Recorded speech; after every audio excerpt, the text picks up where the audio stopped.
because my girlfriend loves to dress up and do different cosplays. So this year, I was a mushroom forager, and she was a mushroom. Nice. That's so just cute, but the kind of cute that makes you go, oh, oh. Yeah, we're always into the couples costumes, so yeah, I always just play along usually. Don't listen to me, that's adorable. Other me is just bitter. Well, I'll take the aw. That's usually a good sign. Actually, we ended up winning a couples costume thing at an event. Yeah, on Thursday. It was great. Yeah, see, if you have somebody else who's like really energetic and motivated to like do things that's also kind of poking you to do things, that's helpful. Yeah, definitely. And I got really into the roleplay of the mushroom forager. I was like a southern, like swamp forest mushroom forager, and I had a southern accent, and I was like, I don't really know about all up here northern Canada.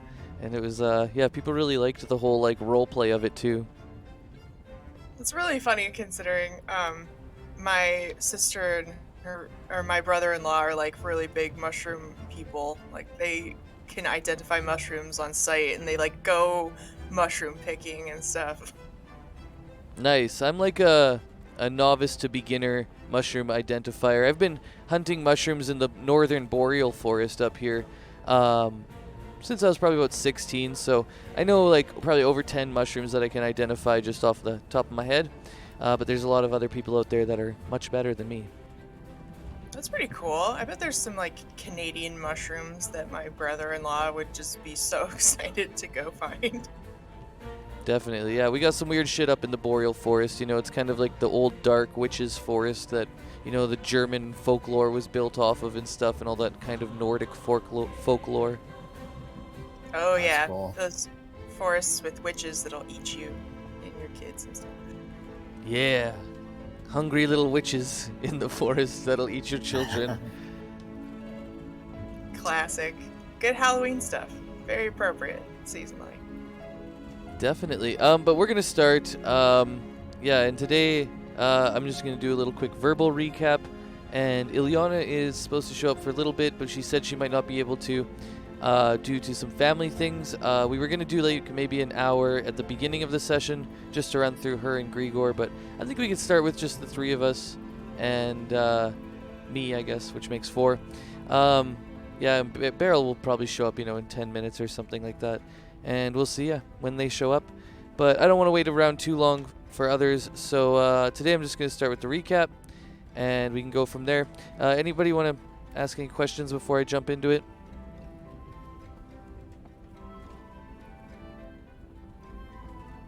Okay. All right. So yeah, last session we arrived here at the crossroads, and basically Key 3 and you all set up for night watch, and during the night watch you were attacked by ghosts, and during the ghost battle Globuk was possessed, and he was able to push through a vision with Forge leading him through the vision. And when he got through the vision, he was able to see the reason that the ghost people were kind of attacking you. He realized that one of his ancestors was part of a group that attacked these people and killed them. And so he was in the vision able to hold on long enough to see where their bodies lied, or laid. Either way, he noticed that there was a large boulder, so after the battle with the ghosts, he entreated you all to kind of come along. Now, during the battle with the ghosts, Grigor was scared shitless, let's just say, to the point where he aged 40 years, which is quite a lot for a young man. And he went from a young man to an old man. And during that time, everybody was kind of concerned for him. And I think it was Atala or somebody who was able to know that he only had a day to reverse the curse. And so after some discussions, the group decided to go different ways. The ones who remained here at the crossroads decided to head north and follow Globuk to find these bodies which need to be kind of properly given a burial or whatever ceremony. And Ilyana, I almost called her Caprina, but Ilyana and Grigor decided to take the Reeves carriage with Argo and Trigger and head back to Die Shield in the possible event that they would be able to reverse the curse if they arrive quickly enough. And that's where we left off. You guys ended up... Oh, wait. And then there was the Rakshasa who showed up for a while and was able to cast Hold Person on you all and then go loot through all of your stuff. And then he was able to also, while doing that, through some sort of magical item it appeared, was able to dominate 5 and make 5 essentially beat Globuk into submission because Globuk was talking shit to this Rakshasa. He ended up stealing your magical items and then heading out. And that's where we ended up leaving off. And I just seen some stuff in Discord, so I'm going to catch up while you guys all cover other things you want to cover in the recap or just chat.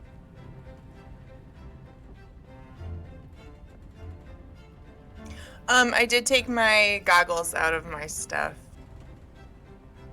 Okay, thanks for doing that. Yeah, I see Caprina is stuck here. She can voice chat but on Discord, but won't be able to see anything or the dang character sheet. I'm just going to respond to this quickly, and then we'll see. Because basically, I'm thinking that if she can't see stuff, it might be tough. Yeah, probably. Yeah, the only way that would work is if like you did all her rolls for her. But yeah, that would be really hard.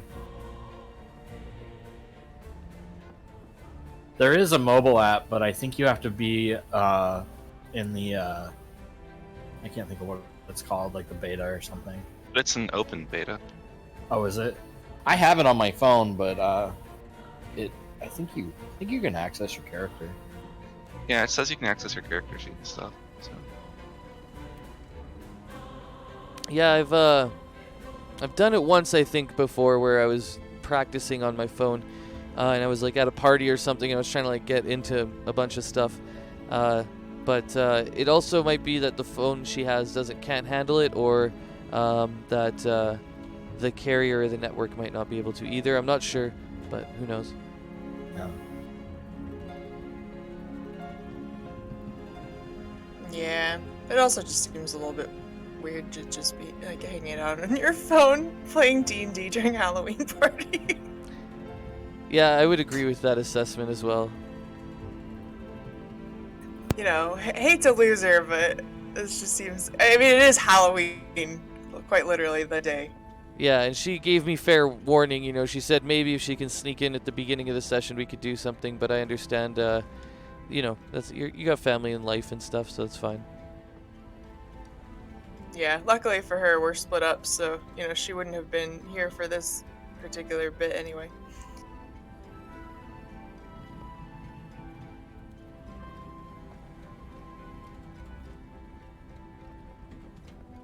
Maybe this is a sign that everything just went well on their trip back, and they just got back with no problem.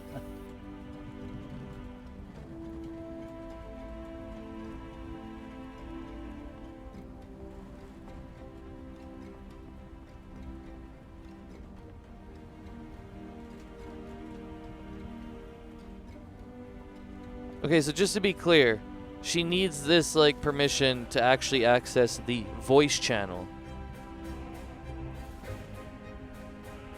Is it just for the voice channel? I don't know, I'm confused, because, like, on my phone, I literally just went to, like, roll20.com and just ran it off my, like, browser.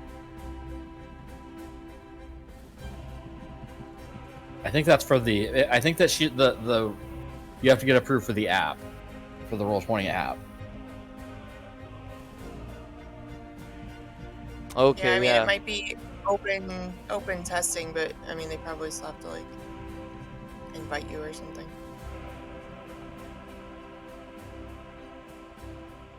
I don't remember how long it takes. I did it a long time ago. Yeah, I was with actually another group on Friday, and yeah, I know somebody was running it off their phone pretty successfully, honestly. So I think we can get this going. But for now, I think I'll just keep going with you guys until she's in.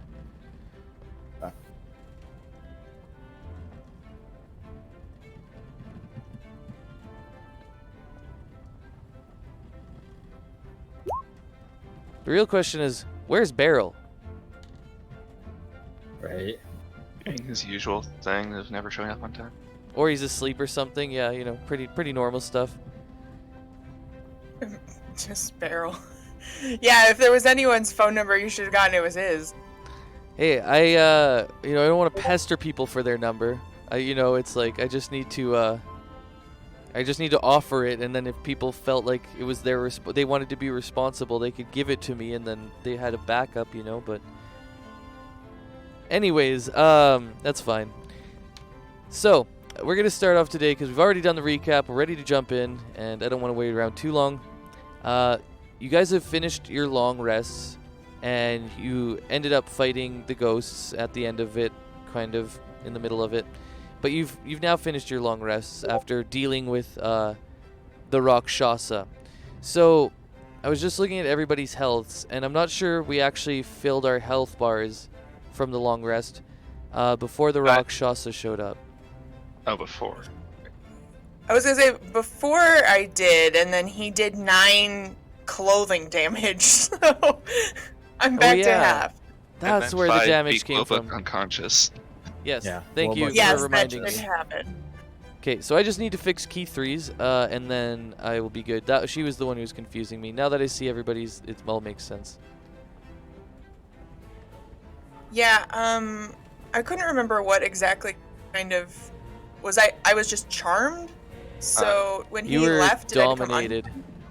Yeah. Dominate. Okay, well that's right. I guess remember it is now. charmed, yeah. Yeah, I got tied up last week and you got dominated. Yep. You got Yep. dominated so you could take Lubbock to Pound Town. That's what happened. All it took was a Rakshasa, dominating Rakshasa, to show up and put you guys in your place. So a cat person dominated. Okay, well we're getting Yeah. into really bad territory now. Right? Happy And Halloween. I thought Gwen tying me up last week was going to be the most risque thing that happened. Oh yeah, that did happen. I didn't even think about that. Oh my god, I'm dying. That's great. Yeah, I kind of forgot about that too. That is, that's wild. So, Okay, the opposite of risky. yes. Normally yes. Okay, so with dominate person, once he leaves, did it end? Am I Yep. like? Yeah, it ended. It's Okay, a so- concentration spell, so yeah, he was able to use an item to dominate, or hold you all first, and then he used his own spell casting to dominate you. That spell only lasts for a minute anyway, so even if they were still here, it'd be over by now. Okay, well that's true. And I assume that all of our clothes went back to normal once he left. Yep, that's also is what happened. Yeah, I guess we kind of ended it pretty quickly last session. So yeah, you guys have now, you finished the long rest, but now you've been once again assailed by an unfortunate enemy. And yeah, Globuk lays unconscious on the ground now, and you all are free of movement. Keep bleeding out. Glowbug? Oh, probably. 5 just kind of like falls to their knees, sort of, from the release, and also just the fucking weird sensation of having been controlled and then, being free again. And it's just like, I'll take ghosts any day. I am so tired of being robbed. Even that squirrel tried to rob us yesterday. Huh? That's crazy. Forgot about Is, that. is Glowbug okay? Just gonna try to stabilize them. Yeah, that's a good idea. Oh god, I feel so bad. Did it work? Yeah, it did. I hear Caprina though. What's up? Are you here? Hello, hello. Can you guys hear me at all? Yep. Yep. Yay! Okay. So the mobile app is a little weird looking, so you'll have to forgive me. No worries. I can do your rolls too if you can just let me know what you want. Okay. Okay. All right. Well, let's jump into your side then. We can take a little break as everybody was just kind of waking up after being assailed by the Rakshasa. But we will jump to Grigor and Ilyana out in the fields. Here we go. We're going to take everybody there right now. We're gonna go on a trip. So just as a reminder, Grigor and Ilyana, we're heading back to Die Shield because Grigor had been cursed, and he now is, an old man, and you need to get back to Die Shield within 24 hours of his cursing, which kind of happened at like 4 in the morning when you guys were all awoken by those loud, angry ghosts. So just to set the stage, you guys rolled a really good weather check today. So it's a nice, clear, sunny day, and you and Grigor are riding along. Grigor has decided to take control of Argo and Trigger as he's piloting the vehicle, and he's kind of like looking a little sickly still because you all got poisoned, or I guess him and Gwen got poisoned from some cooking that Globuk had done. And yeah, so he's just coming out of that, and he looks over to Ilyana, and he's kind of passing you the reins. As he's looking over to you, he says, "So, do you have any experience with animals?" Okay, so Ileana's gonna look hesitantly at the reins and just be like, "Not really, no." That's okay, I can train you a little bit before we get too far, because I'm going to need to rest. I wasn't able to rest earlier. The sickness that I felt from Globuk's cooking kept me up all night. That's fair. She like takes the reins and she's just like holding on to them really lightly, like almost like with just her thumb and her forefinger. Alright, that's good. If you want to, you can choke up on it, grab it a little harder. It's fine. You'll need to pull them sometimes pretty hard to get them to do what you want. But here, I'll show you a few commands. And Grigor proceeds to kind of, shout out a couple commands and show you a different couple whips and things that he does with the reins as he, lashes them and pulls them different ways. And he says, "All right, that's the basics. Now you try. Just take them around here a little bit. Take them off the path and then bring them back. And I'll get you to roll advantage animal handling as you attempt to try and steer Argo and Trigger and kind of gain a sense of what, piloting a land vehicle might be like." Okay, let me see here. I am looking at my abilities. Let's see here.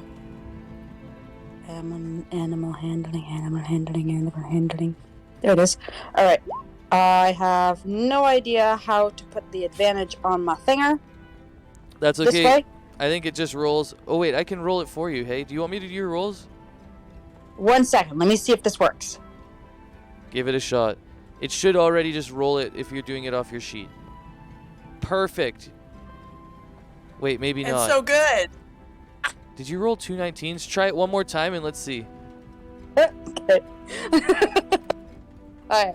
Alright. Oh, it works, and you just rolled 2 19s. Amazing. Okay. Oh, wow. Wow. So Grigor looks to you and he's like, "Oh, I thought you said you hadn't handled animals before. It seems like you're a natural with the reins." And Ileana just smirks and she's like all happy and confident now, but she's, still doesn't have much idea on what she's doing. All right, so I know it's probably going to be a little bit scary when I go to bed here, and you're all alone piloting the vehicle, but if you need me, you can just wake me up at any time if you think you've not got the confidence to continue on, or you need a break or something, especially if there's some sort of attack on us. So anyways, I'll pilot the vehicle for a little while longer unless you want to get a bit more familiarized, but in a couple hours here, I think I'll feel good enough to go to sleep. You can go to bed now, but just kind of sleep closer to the front of the cab so that way I can, kick you if needed. Okay, sounds good. I'll let you, pilot the vehicle for a little while here, and, I'll nod off in the back. And if anything goes wrong, yes, I'll be right through the door here. Perfect. Sounds good. All right, you see Grigor, after hanging back there, just kind of moaning sickly, he eventually passes out and begins a long rest. And you become the person piloting the vehicle. It's just you and Trigger and Argo. And, the day goes by, and I'll get you to roll me now an animal handling without advantage. So you just roll it straight up, and we'll see how it goes. Just a normal roll. But, yeah, click it, and I'll take the first one. A 7. Okay. Yikes.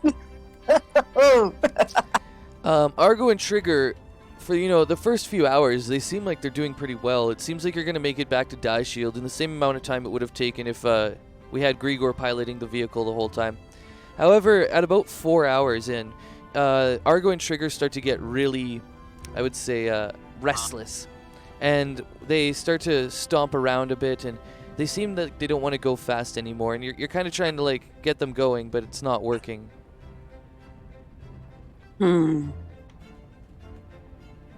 Let's see here. I'm just quickly taking a quick look at what's in my inventory. I don't think I have anything good, though. Okay. Yeah, Ileana's just she's gonna try and handle it herself first, so she's just gonna, kind of talk to them and, see if she can convince the horses, because she's not very familiar with them, so she remembered being told about how they have personalities and stuff, so she's just sweetly talking to them and trying to convince them to just be okay with going faster. Wonderful. This is great. Roll me persuasion. Okay. As you try and, feel out the personalities of these animals and try and coax them a little bit into getting back on track. Alright. Oh, jeez. Rolls are coming in hot today. All right, so yeah, Argo and Trigger, they like you a little bit. They've been traveling with you for a while, and they know who you are. They've seen you around, and they're very comfortable with the people that have been traveling with them. So as you're, trying to touch who they are a little bit more and feel out this animal and its personalities, you find a connection there, and they seem to kind of empathize with your situation as you're explaining it to them. And they kind of kick up and they get ready, and you can tell they're good to go again. And as you get back on the road, luckily Grigor hasn't woken up yet, and you could probably tell him even that there was no problems because you've been able to solve this one quite handedly. Excellent. All right, so go ahead and roll me another animal handling as you approach the last section, the last half section on the way to Die Shield. You've crossed from the crossing point where you left, and you're past the halfway mark now as you're getting closer to Die Shield, without much delays in the first leg.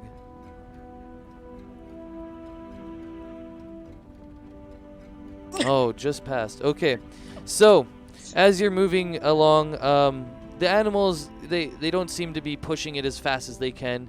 You could probably get back to Die Shield much faster if they were giving it their all, but they're kind of doing it at a steady trot. And over the next 5 hours, you start to see the lights of Die Shield pop up on the horizon as the sun sets behind you to the west. And as the kind of sun, goes down more and more, Die Shield in the distance is growing with lights, and you can tell that you'll be there within maybe 45 minutes to an hour. And at this point, Grigor, he wakes up. You hear him stirring in the back, and he kind of comes out, and he's, he looks a little groggy and hungover from the whole ordeal of being poisoned. But he looks towards you and he says, "Oh, I can see Die Shield. Things must have went well for you, Ileana." She just kind of smiles and she goes, "Yeah, all right. We're going a little bit slower now," but she just kind of digs into her robes and then she pulls out a cookie. She's like, "Cookie?" "Oh yeah, for sure. This is wonderful." The world's stalest cookie, considering it was 6 days old. Yeah, he kind of chomps into it, and he's like, "Oh, it looked a lot better than it tastes. How old are these?" She's like, "Never mind that. Do you want a water skin?" Sure. What do you have in there for me? Just water? I need to wash this down. Yeah, there's water. It's not alcohol, is it? No, it's just water. Insight check. Okay, 1 second. Oops, it's the poison one. I don't think. Wait. I think No, 5 I don't has the have poison. anything. Yeah, Yeah, I've 5 got has the poison. in my water skin. Do I have to do an inside check? No, No, I think I'm Grieger just would roll it. I'm just announcing it. So here he goes. Oh, he has no idea. He just trusts you. All right. Yeah, he starts chugging back the water from your water skin. Thanks. I had to wash the taste out of my mouth of that terrible cookie. She's like, sorry about that. They might be a little old, but they should have still been, edible. Yeah, I guess I've just gotten accustomed to Globuk's great cooking. I mean, other than last night, but normally he can make some really tasty beetle eggs. So. Yeah, I don't have any of those. All right. Well, it seems we'll be back soon. Do you want me to take over for the reins, or do you want to keep pushing forward? She's just gonna be like, you can take the reins for now. All right, I'll take if over. you feel up to it. I'll give you a break. You can, if you want to hang out in the back, you can go take a lie down or something if you need. Oh, no, I'll stay up here. I'm sure you could use some company. All right, sounds good. Now, also, while you were traveling, you were able to take short rests. Actually, you would have had a full long rest. So, because I'm wondering, you meditation while you're nope, never mind. You would have had short rests. So, you can expend any amount of hit dice that you would like to from your character sheet to heal yourself up back to full health, and you can get back any of your traits or features that require a short rest. I can't see that on this thing. No worries. For you, it's just mostly going to be your spells and your hit points. So I'll go ahead and make sure that your spells and hit points are back up and looking good. Well, I can see my hit points. They're on a temporary 6 out of 15. Oh, and then the hit dice will be below the 15 to the bottom. Just one more, and you'll see 3 dice that you can expend because we are level 3. And then you click the hit dice word.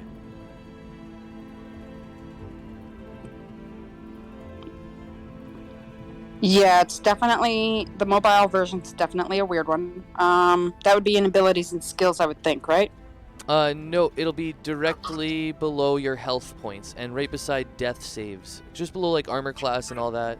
Current hit points below that, temporary hit points below that, right into hit dice and death saves. Alright, so I'm at hit dice and death saves. Count then- 3 out of... Yeah, you hit dice word, and that'll be the hit dice that you can use on a short rest to get health back. Is anything happening?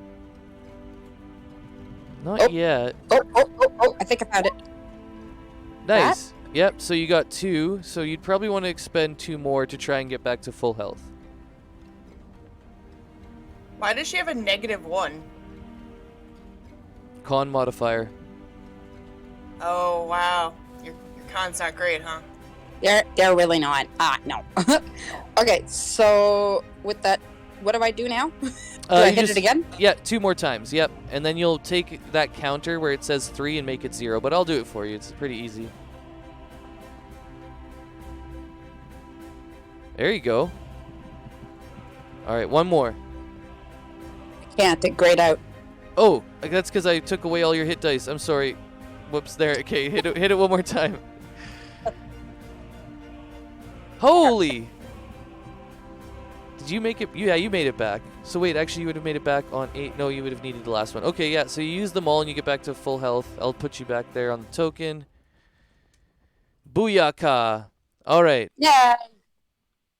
The 2 of you are now riding along, and Grigor is in charge of animal handling. So I will go ahead and roll him with proficiency.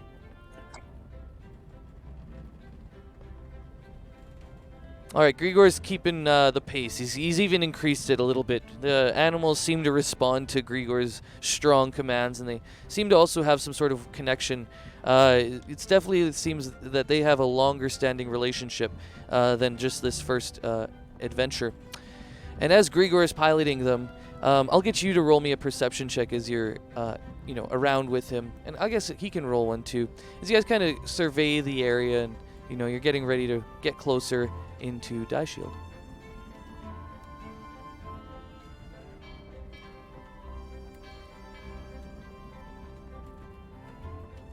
All right. So, as you guys are getting closer and closer, first Grigor hears something, and he kind of starts looking around curiously. And then he looks to you, Ilyana, and he says, "Do you hear that?" And just a few seconds later, you start to hear the thumping of what seems to be like some sort of animals running very quickly. And you look around and survey the area. These are kind of rolling hills that this road sits in between, at the bottom of these rolling hills. And as these, you look around the rolling hills and the sun is going down a little bit more into the sunset, you can see behind you that you've picked up what seems to be 3 large beasts behind you, and they're following at quite a speed. Grigor is pushing the animals, your horses already, to a very large speed, but these guys are gaining on you. They're running as fast as they can, and at that breakneck speed, it seems like they're gaining about 20 feet per round, or per 6 seconds. And because you didn't roll the best perceptions, they're able to get 20 feet closer before you really clock them. And at the same time that you look back, Grigor looks back and he says, "We've got visitors! Ilyana, take out the one in the middle. I'll deal with the other 2 on the sides." She's like, 1 minute. When she first heard the sound of hooves before even looking back or anything, she would have assumed, her natural instinct would have assumed, stampede, but she wouldn't know what. So she was going to basically attach a arrow to her rope that she has, and basically shoot the bow at a tree, and then, if possible, jump off the carriage and quickly tie it to another tree to try and trip them up. Okay, so for this to work, I think you'd have to communicate your intentions to not Globuk, Grigor. So you'll have to tell Grigor what you're gonna do, because he has to pilot the vehicle in a way where he's gonna slow down. How are you gonna attach it? Do you want the carriage to stop, or do you want it to do it on the fly and the carriage keep going? On the fly. Okay. On the fly. This is Ilyana we're talking about here. She won't think ahead enough to be like, slow down. All right. This is the person who jumped up a 70-foot cliff. Yep. Yeah, this is Ilyana here. She's just chaotic as fuck. Wonderful. I love it. Let's do it. So then you're gonna be doing probably a dex check with disadvantage, and then Okay. yeah, that works for me. So, and I'll take one round, because you'll probably use a bonus action to convey the message, action to actually execute it, and then you'll have a little bit extra time as they approach. But if you fail your dex check, something bad might happen. So I guess all we need is a dex check at disadvantage for you. Okay. All right. So for dex check, that's not saving throws. That's abilities, right? Yeah, you're right. Okay. So I'm gonna click this guy. Oh, cool. It lets me. Okay. So query public roll. Rolling with disadvantage, right? Yep. So you'll just hit it normally, and I'll take the disadvantage. When I say disadvantage and advantage, you don't really have to do anything on your end. I just execute it. Oh, nice, but you're doing it just with a regular one, so give me another click, actually. Same thing? Yep. I thought we had it on all of them, but whatever. What? Is that actually real? Okay. That's a solid 8. Yeah, so I'll just to make sure that it's not rolling a single number all the time, just give it to me one more time. And but I'm pretty sure you just rolled 2 8s the way you rolled 2 19s earlier, which is funny. Huh. I'm gonna try clicking it from the sheet here, and if we get a whole bunch of these, something's wrong. Okay, yeah. So wait, where were you clicking from? Okay, so on here it says under abilities and skills, it says abilities, and I just clicked the dexterity.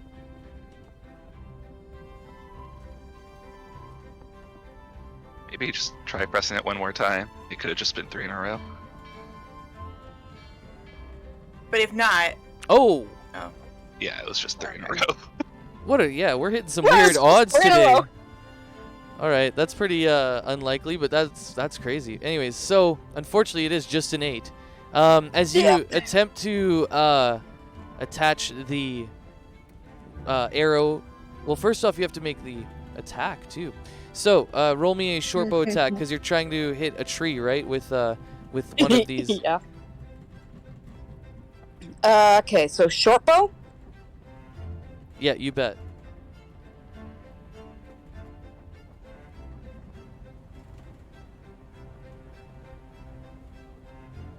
Fuck yeah. Okay, you definitely hit the tree. So, you nail the tree, and as you're going to attach the line to the cart, Grigor kind of hits a bump, and you're not really able to stay around, and you fall to the side. Now you're being dragged, I don't know, drugged. That sounds bad. You're being dragged by the cart. And with that, you've failed another bit of seconds. So now they're within 20 feet of the cart, and they're actually, you can tell they're aiming for, now that they're close enough, you can see that they're aiming for Argo and Trigger, the meaty, juicy horses. Got it. At any point, can I do my firebolt? Now that I'm real close to them. Well, we're going to go into another round of action as they're about 20 feet away now. Last round of action that you guys have gotten from your perception checks, and then they're going to be on top of your cart and your guys. So at this point, you can try and reattach the arrow or the end of the line to the cart and get back, and it'll give you one more dex check at disadvantage with that. Or you can just hold on and shoot with some firebolts if you want to start attacking.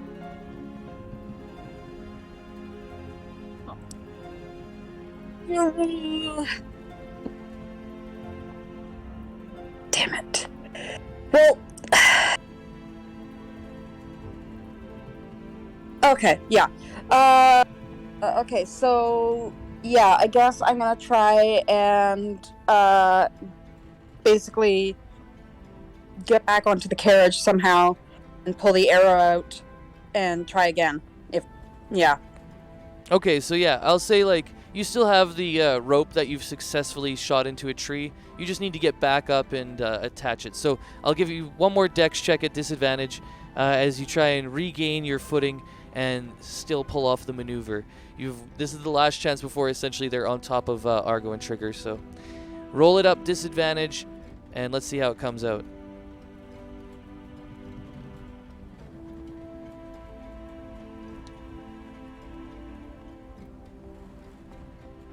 Well, I can already tell you're going to fail, because even if you roll higher, I'm going to take the 9, and you're going to fail.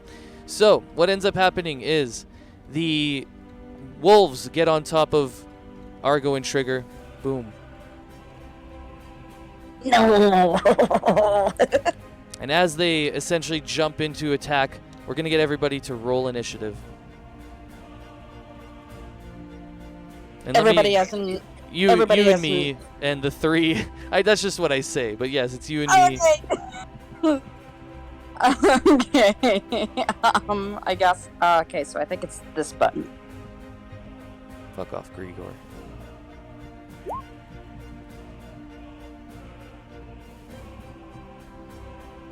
Oh, I popped it out. Nice, 21. Really good. All right, I'll get the hyenas going, and then I got to refresh because I accidentally popped out my chat, which is kind of annoying. Does it go back now, actually?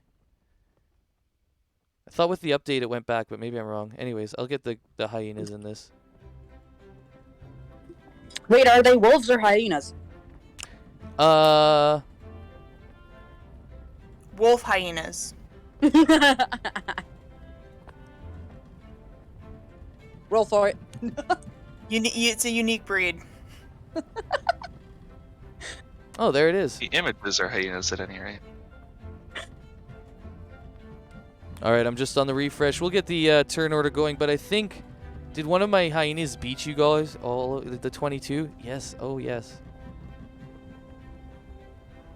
I see it now. Oh, yes. Wait, where's your... Oh, you didn't click your token, so you'll have to click your token and then hit the initiative. I'm gonna try that, but this is definitely different than how you guys see it. So Yeah, no worries. it's at an 8, but my original one was 21. Yeah, I see that. I'll get the I'll get this going and get it into order. Did the second one work though? Because I clicked my token, but I don't know. It's not. It's definitely not the same way you see it. No, but that's fine. No worries, because I can do it all on my end, and I already changed it back to your original roll, which I saw in the chat, 21. So we got a 22, and then you 2, and then we got a 20 and a 12. All right. So at the beginning of the round, you see the giant hyenas approach, like I said, and one of them specifically seems to be, gunning it faster than the rest of them. And as he gets there, he's going to unleash a bite attack upon Argo.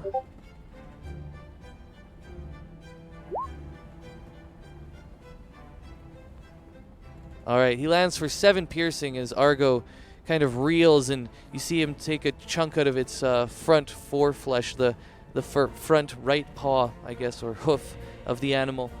That's his turn, and then we'll go to your turn, Ilyana. You're kind of on the side of the carriage now, and the carriage has come to a stop as the horses have been attacked.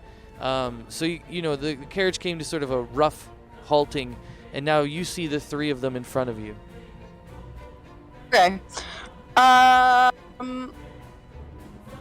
So yeah, me using an attack is the same as me using something like an ability or skill like intimidation, right? Yeah. They're both an action. Yeah, I would give it to you on an action, yep, if you want to try and use one of your skills to do something to these creatures. Well, I was gonna try and use intimidate, but I don't think that's gonna work if it's also an action, so I'm just gonna use firebolt on the one that just bit Argo. Alright, that'll be the farthest right one. And go ahead and toss a firebolt at this guy and see if he how he reacts. Oh, just hits, and let's see, sneak. How would I roll this? Yeah, 5 feet, but not it's only weapon attacks, so I can't give you sneak on this because it's only on weapon attacks. But I will give you the 8 fire as you see the firebolt impact the giant hyena on its side and leave a big, like, kind of scarred, burned, charred skin area.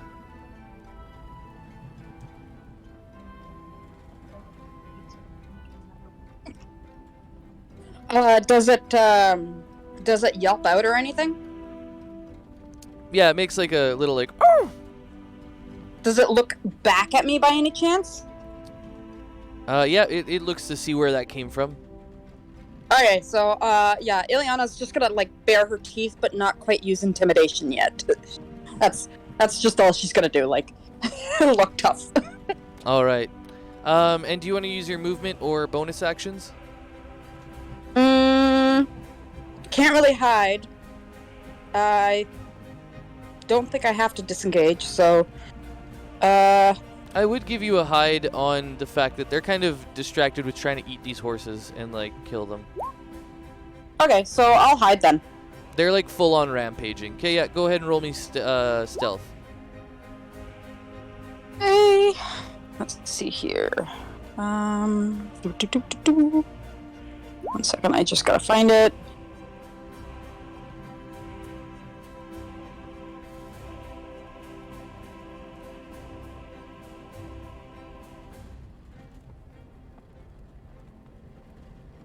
Got it? Oh yeah, I see it. Good to go.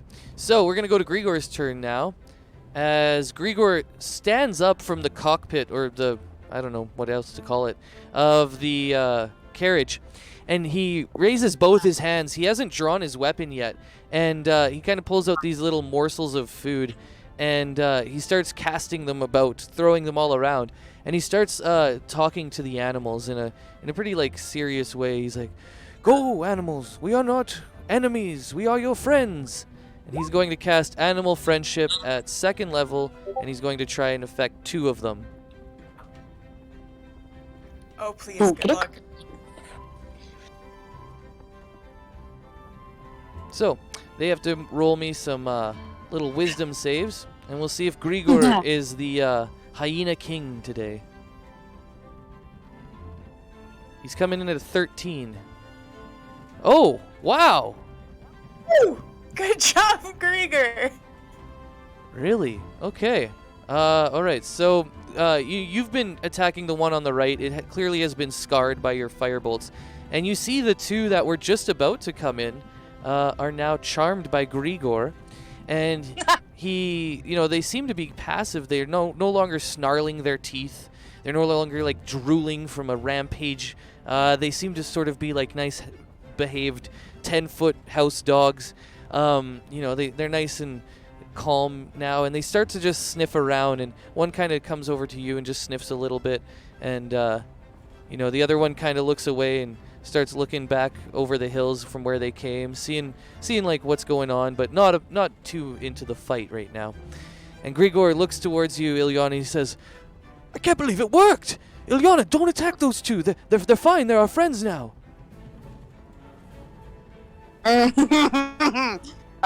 Okay, so then I don't think it's gonna work, but Ileana's just gonna she's gonna be like, "Oh, really?" And she just kind of looks at the one that just sniffed her, and she's going to. Is it my turn though? Not yet. Let's skip through their turns. Boop boop. Yeah, so not quite yet. Just hold it for 1 attack, and then it'll be your turn. As this is all going down, and they're walking away, and kind of you get those little 6 seconds to see how passive they are. The leader, I'll call him, of the pack is now continuing the assault. However, he is more interested in you now, as he has been attacked by you, and he sprints over towards you, and he's going to attack you. Yeah, I figured as much. Stupid hyena And wolfling. Yeah, and then it'll be your turn. Oh! I don't like that Maybe sound. it won't be. We'll see. Let's see how the damage is. Oh no! No! Stop! All right. Jesus. So as you see, Grigor has 2 of them in hand. You watch the other one, the alpha, really pissed off at you now. And, they famously love drow meat, as Gwendolyn has pointed out. So, that tasty elf flesh, Anyways, it pounces upon you and gets a hold of your neck and head area and kind of shakes you about till you're unconscious and tosses your body back down to the ground. And with that, because he's still on a rampage, which is this ability, and that's why I've been using the word rampage specifically, his rampage and bloodlust continues to roil within himself, and he gets to move up to half his speed, which is just 20, and I believe that'll be enough to get back to Argo. Yeah, good enough. And he is going to attack Argo one more time.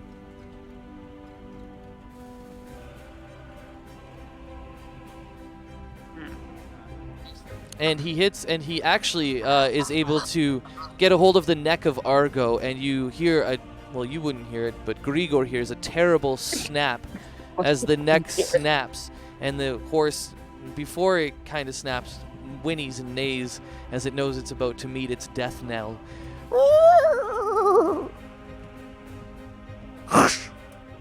I'm glad I didn't have to make that sound. You did, he just didn't tell you. God damn it. All right, Ilyana, as you feel your consciousness leaving you, I need you to roll me a death saving throw as you feel death's cold embrace reach around your soul. Oh,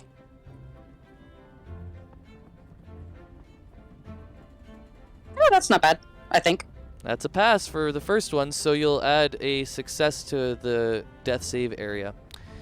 All right, let's go Grigor. He's concentrating on, not dying, essentially. Oh, actually, no, it's not concentration. Just so everybody can see this.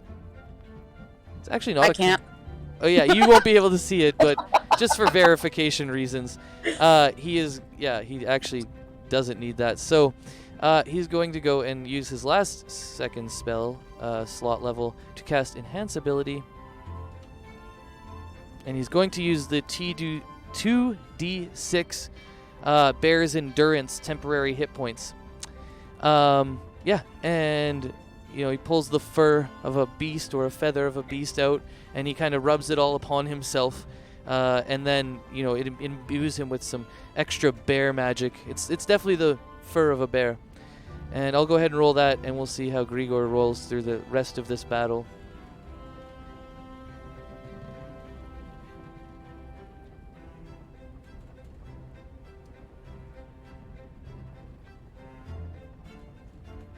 I mean, that's solid. Good to go. And he actually uses, I wonder, no, we'll have to wait till you get back. I can't use Bardic Inspiration yet. Wait, does he have Healing Word? One sec, I wasn't expecting you to go down so quickly, so I'm like, oh yeah, my spell turn listing is different now. No, so what he will do is just, he can't really do anything. Alright. Moving on, the other two, we're just going to take the other two out of the turn order. Everybody's too quiet. I don't like this. Okay, yeah. I think I was on the wrong thing there. Anyways, he can't really do a bonus action, so we're just going to go ahead and take the other two who are charmed out of the turn order, and we'll just run through these 3 turns quickly. So Grigor just ended his turn. We're going to go with another bite. The large wolf goes now to our other one, Trigger. Oh, he misses Trigger. Trigger's like just seeing, his long-time friend Argo go down, was ready for the attack and dodges it. Ilyana, go ahead and roll me a second death saving throw as you can feel death's cold grips closer and closer. Fuck off, Death. Nice. That's so close. With this one, you're starting to feel like you might be coming back to consciousness. You can start to remember what happened a little bit, but you still haven't regained consciousness. All right, now Grigor, he's going to take the time to jump down. Bloop, bloop. And cure your wounds. Yay!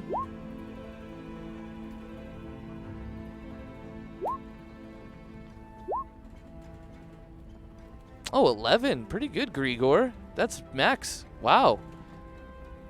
And then he gives you Thank goodness. Bardic Inspiration.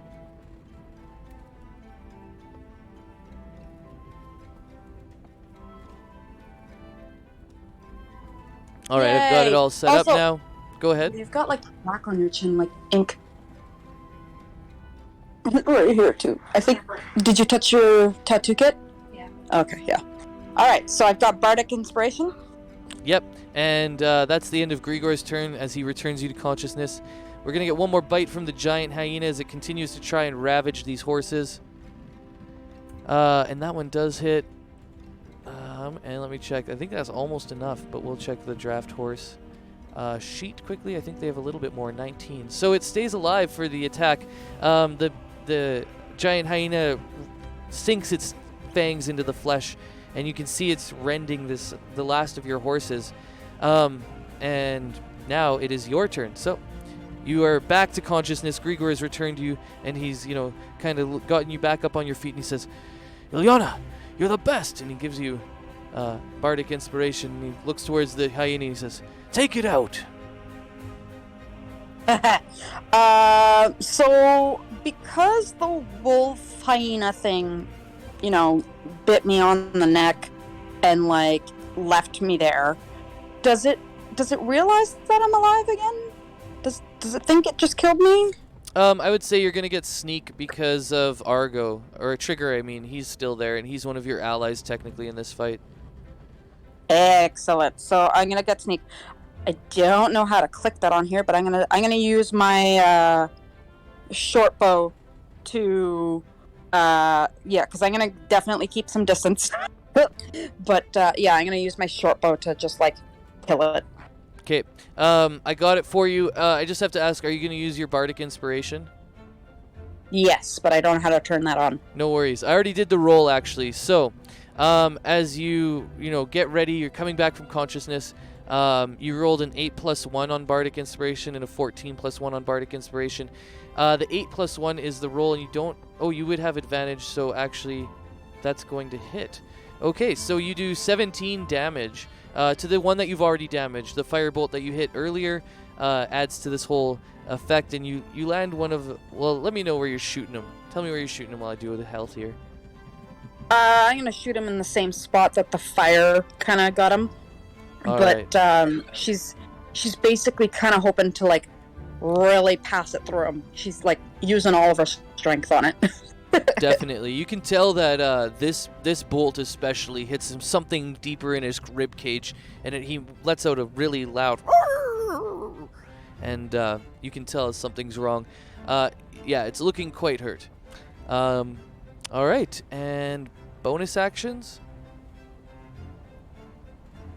I don't think I have any that are attacky wise. All right, we'll leave it there for now then. Let's go ahead with Grigor. He's all jacked up, so he's gonna go run in now.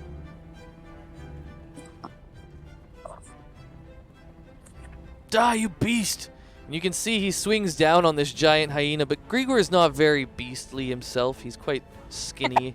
And even though his huge longsword comes down, he actually only does 2 damage, and it kind of just smacks the side of the hyena where you shot him, breaking off the arrow inside of the hyena. But he actually doesn't really slash the beast that much. He's kind of a wimpy attack. Anyways, he turns around and gives you Bardic Inspiration one last time, though, again. So you'll have it for your next turn. And let's see now if this hyena can bring down your horse. Fuck off. Alright, even with a +5, really? Yeah, okay, rolled a 3. Unfortunately, the hyena, reeling from all the damage you guys have just been pumping into this one section of it in its ribcage, it's, thrown off by its attack, and it can't actually attack the draft horse, as Trigger is able to, in one desperate sort of move, dive out of the way a little bit. Alright, we're back to you, Ilyana, and you can see this beast in front of you is looking a little hurt now. How close is the hyena to me now? 20 feet. Okay, so I'm going to run towards it angrily, and go to attempt to cut off its head with my short sword. Nice. And I have the Bardic Inspiration, right? You betcha. Alright, let's use it. Alright, I can roll it for you, or if you want to, do you want me to do it? I don't know how to turn the Bardic Inspiration on, so yeah, no you do it. worries, yeah, and especially on mobile, it's probably really hard. I got you. Oh, wow, okay, so you rolled a 9 + 6 and a 6 + 6. Your 9 + 6 with the Bardic Inspiration, you critted on the Bardic Inspiration. So the Bardic Inspiration helps you come down, and, seeing this scrawny little Grigor go in with everything he's got against a 10-foot large hyena that stands taller than he is, just standing on its own legs, not even standing on its hind legs. Anyways, you feel inspired enough to come in and bring down your sword upon this creature's head. And now it's looking really, really hurt. It's not dead yet? You did 10 damage, and it's pretty close. Grigor's gonna follow up with his attack right now, and it'll probably be the one that does it. Yeah, I don't have anything else other than to just yeah, I don't have anything else. No worries. Yeah. So yeah, as Grigor, now it's his turn. He's the kind of gotten into the rhythm of fighting now, and he actually hits again, and he slashes better, and he actually cuts open the sides of the giant hyena, and now it's looking really dead. It looks like it's one attack away. but it still has one more attack to go. Unfortunately, it's sitting on 4 health right now. Grigor almost, he could have done it because he could roll a d10 plus 1. He could have done it. But anyways. Oh, and that one will hit. Let's see. Yep, so okay. The giant hyena, as you guys are finishing it off, it's kind of in one last desperate plea, taking down the horse, and it's going to spin on you guys. But as it attacks the horse, you see Trigger goes down. And it looks like Trigger's really hurt. Once again, kind of the same thing that it did to Argo, it does to Trigger. And the 2 horses lay now on the ground bleeding, but that's its turn. Oh wait, it gets one more attack. It gets to turn around because it's going to rampage again, bonus action. Just knocks somebody to 0, so it'll attack you now, Ilyana. But it misses. So, it's now facing you, Ilyana, and you dodge one of its snarly bites, these large maws, and it is now your turn. As the beast is in front of you, but it missed its recent attack. Okay, so Ilyana's going to dodge. She's immediately going to turn to Grigor and say, save the horse. And then she's going to use her dagger and, stab it through the head as much as she can. Alright, hit me up. Alright. I'm going to use probably my short sword, because I still have it in my hand. So... I forgot to give you Bardic Inspiration at the end of Grigor's turn last turn. He has one last of his 3, so he's going to give you the last one for this one. And yeah, it helps you actually because you rolled a 12 and you needed the extra bit to get over it. Oh no, it's 12. So anyways, you hit, and this is the one. You finally end it. Let me know how it looks. Yeah, so she's gonna be like, save the horse! And just when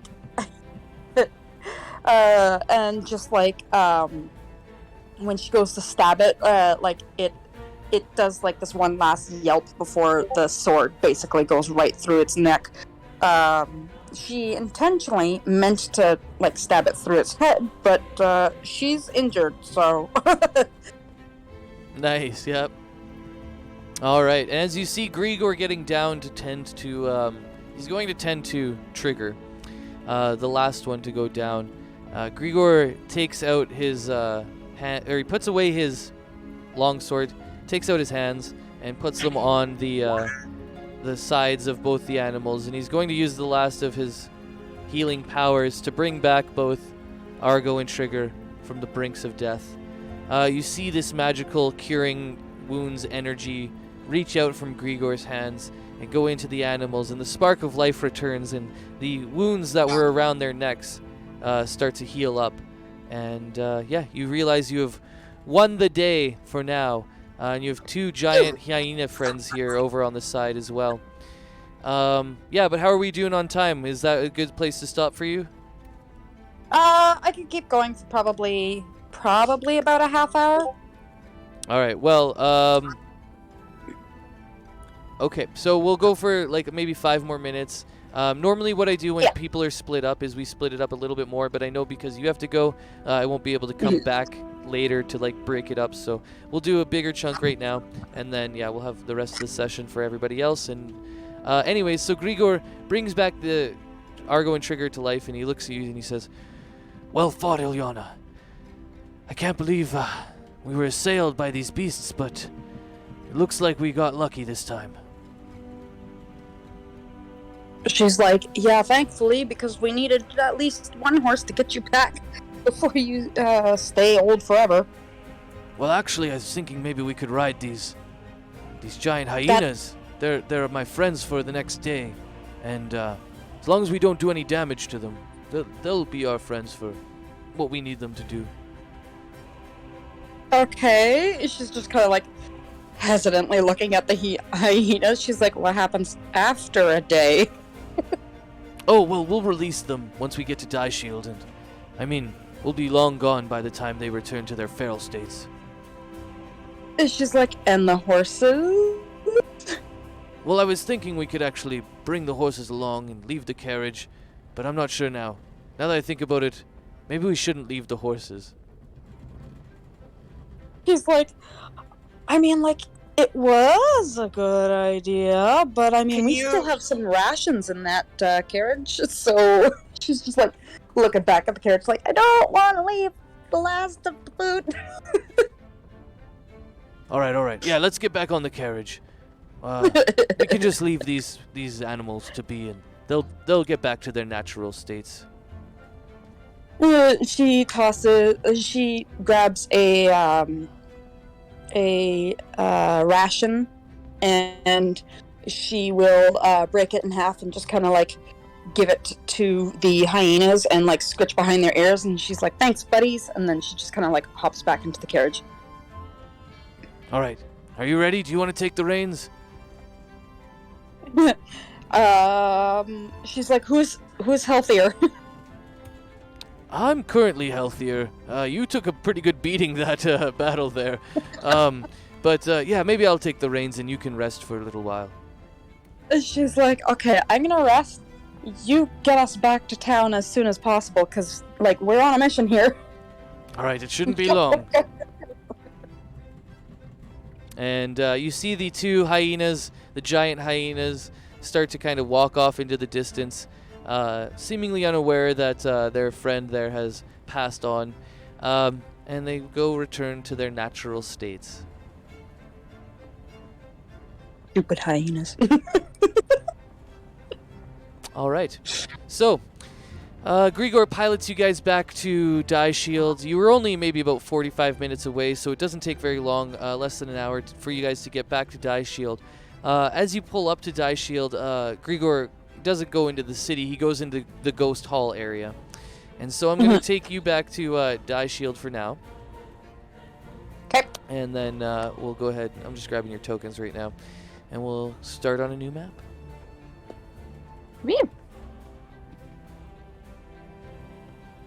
That went pretty good. Grigor normally doesn't get both of them. Or, yeah, sometimes he doesn't get any of them. I play tested that one a few times, actually. Anyways. Ta-da! I guess I can make this carriage a lot smaller.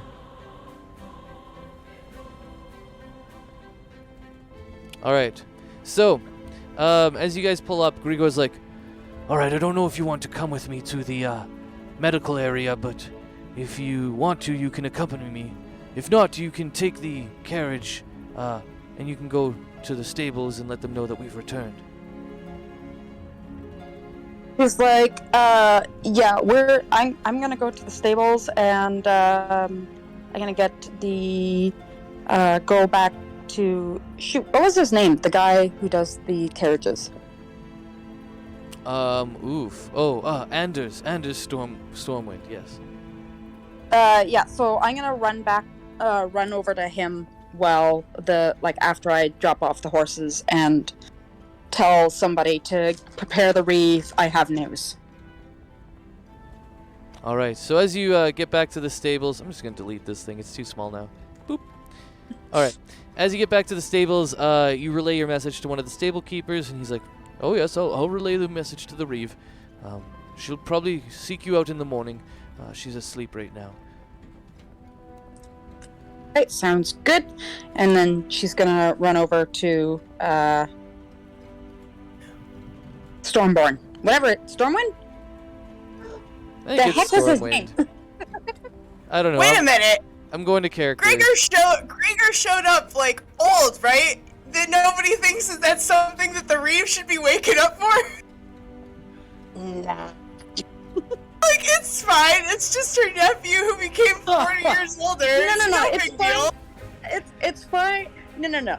We wake up the Reeve if he is stuck at old. Okay. I'm just dying over here. Like, okay, listen. Even if I'm getting my beauty sleep, if my nephew shows up after he's been gone for, more time than I thought, and he's old, I probably want to know about it. No. That's fixable. Real we question. still have time. Does anyone actually recognize that that's Grigor? Probably not. That's also a good question. Well, Ileana just leave behind Grigor and Atala and all the other people that went with her and bring back some random old dude. it's all a mystery, it seems, at this point, because she's going to see Anders. Yep. I'm not even sure I was prepared for this. Just kidding. I am. Anders is one of my favorite guys. All right, bring him back to the token layer. Yeah, you go to his shop and all the lights are out or whatever, but you can tell, other than one light at the very top, you can tell he's kind of upstairs in his living quarters where he lives above his shop. Yeah, I'm gonna pound on the door. Like, it's an emergency, pound on the door. All right, Anders will come down, and he's kind of like not wearing his normal clothes. He's wearing like some comfier linens and stuff that are a bit baggier on him. He kind of looks at you and says, Oh, well, what is this? What's the meaning of the Ilyana? Why are you here? Ileana's gonna be like, long story. Everybody is about a day and a half away dealing with some mysterious cave right now. Don't have time to explain. Grigor's old. We have a carriage, but I don't know how long it's going to be until, like, how long I get to keep this thing. How much are carriages? I need your help. You want me to build you a carriage? Or do you want to take one right now? What are you thinking? Ileana's like, I don't know what I want, but right now I need to know that I at least have a backup carriage in case things go bad. Oh, of course, I can start on it right now. It's a rush thing, right? You need to get out of here very quick. She's like, yes. However, I only have, like, and she's gonna, like, count in her head. She's like, I have, like, 40 gold on me at most. So if shit really goes bad, I need to know how much this carriage is, because if it doesn't come back in one piece, I need to know how much I owe you. I see. Let me think about this. All right, let me say this then. Don't worry about the gold. I know I can get the gold from Five or Master Joe. It doesn't seem to be a problem usually for them. But I have to ask, do you need what kind of carriage? Just something fast and small, or what? Do you need a big carriage to carry a lot of things, people? There's a lot of us. We're gonna need something that'll carry at least all of us, and rations. And are you on any current commissions right now? And she's like looking kind of nervous. Well, yes, I have many commissions. Some for the Empire, others in personal ideas for nobles and things.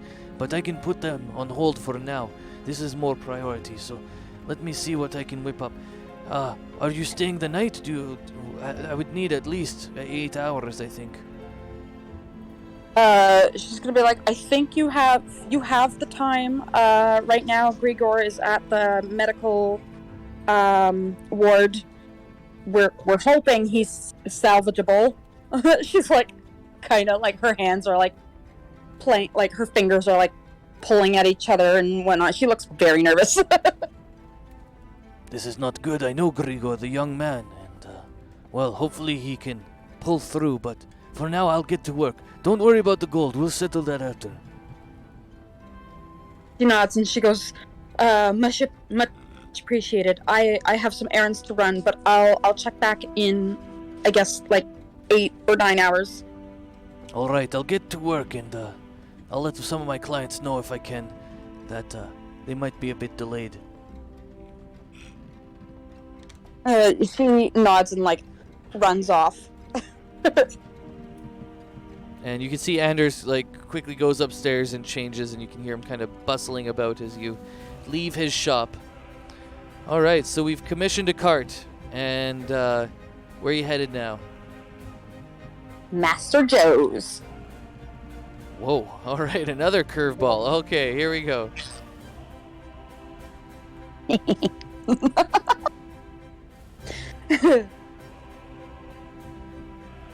Like we're gonna get a late barrel. Yeah, I saw that coming in. Coming in hot. Luckily for him, we didn't need him yet, so it's all good. All right, so as you get to the monastery, you can tell it's quite a quiet place at night, and doesn't seem there's any lights on or anything. It seems everybody's quietly asleep. Is there anybody on guard or any can I see any visible lights on in the windows? No, it seems mostly everybody's already passed out. All right. Are there any doors or windows nearby that I can try to see if they're locked? Yeah, go ahead and roll me investigation as you start to walk around the edges of the buildings and, looking at some of the windows and stuff, seeing if there's maybe a way into this monastery. Okay, let's see here. And if you need me, Investigation. What the heck? nice, that's definitely good enough. You eventually find a window in sort of what looks like the mess hall where everybody eats, the cafeteria as it were, and you're able to crack open this window, one of them, and it seems that you're able to get inside if you would like to. Yeah, I'm gonna look around first. Oh, All right, so as you enter, roll me a stealth and roll me a perception. so 1 second here. There.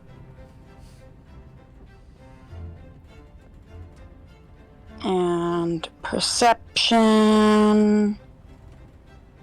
There. All right.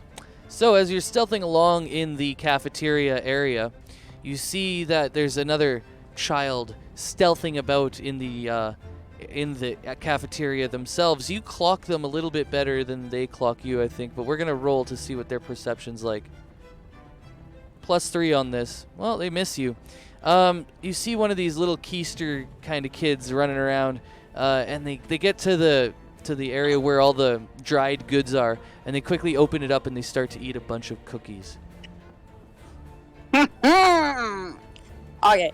Are they anywhere near an exit or another door that I can, basically get out of there? My plan is to basically, if they're in my way, or if they're in an area that they might see me, if I try to get into that area, I want to slide one of my cookies that's in my coat in a different direction as a distraction, and they follow that cookie, hopefully.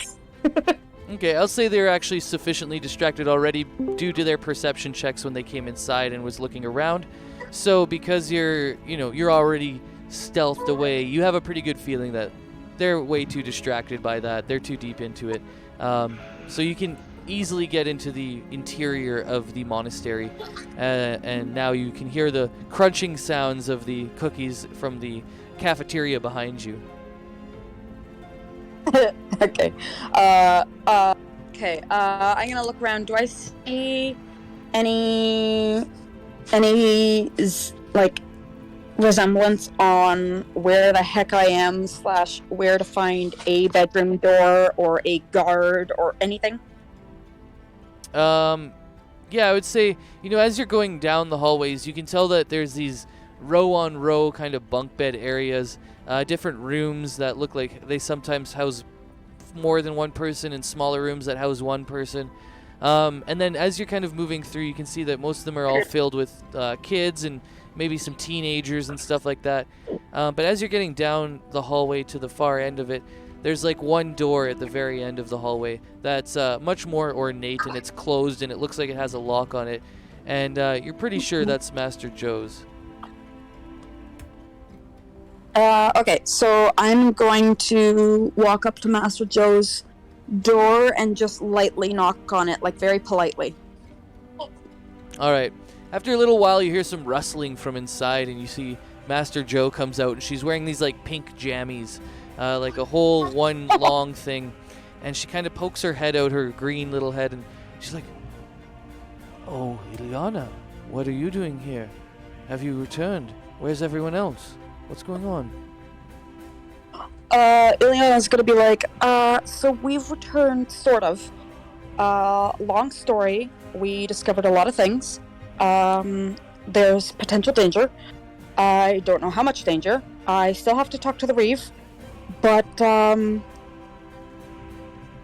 she just kind of, looks down at her feet, and she looks back up. She's like, what was Five's mission, per se, because there's a good chance that if the Reeve gets angry, I don't know if 5 can come back.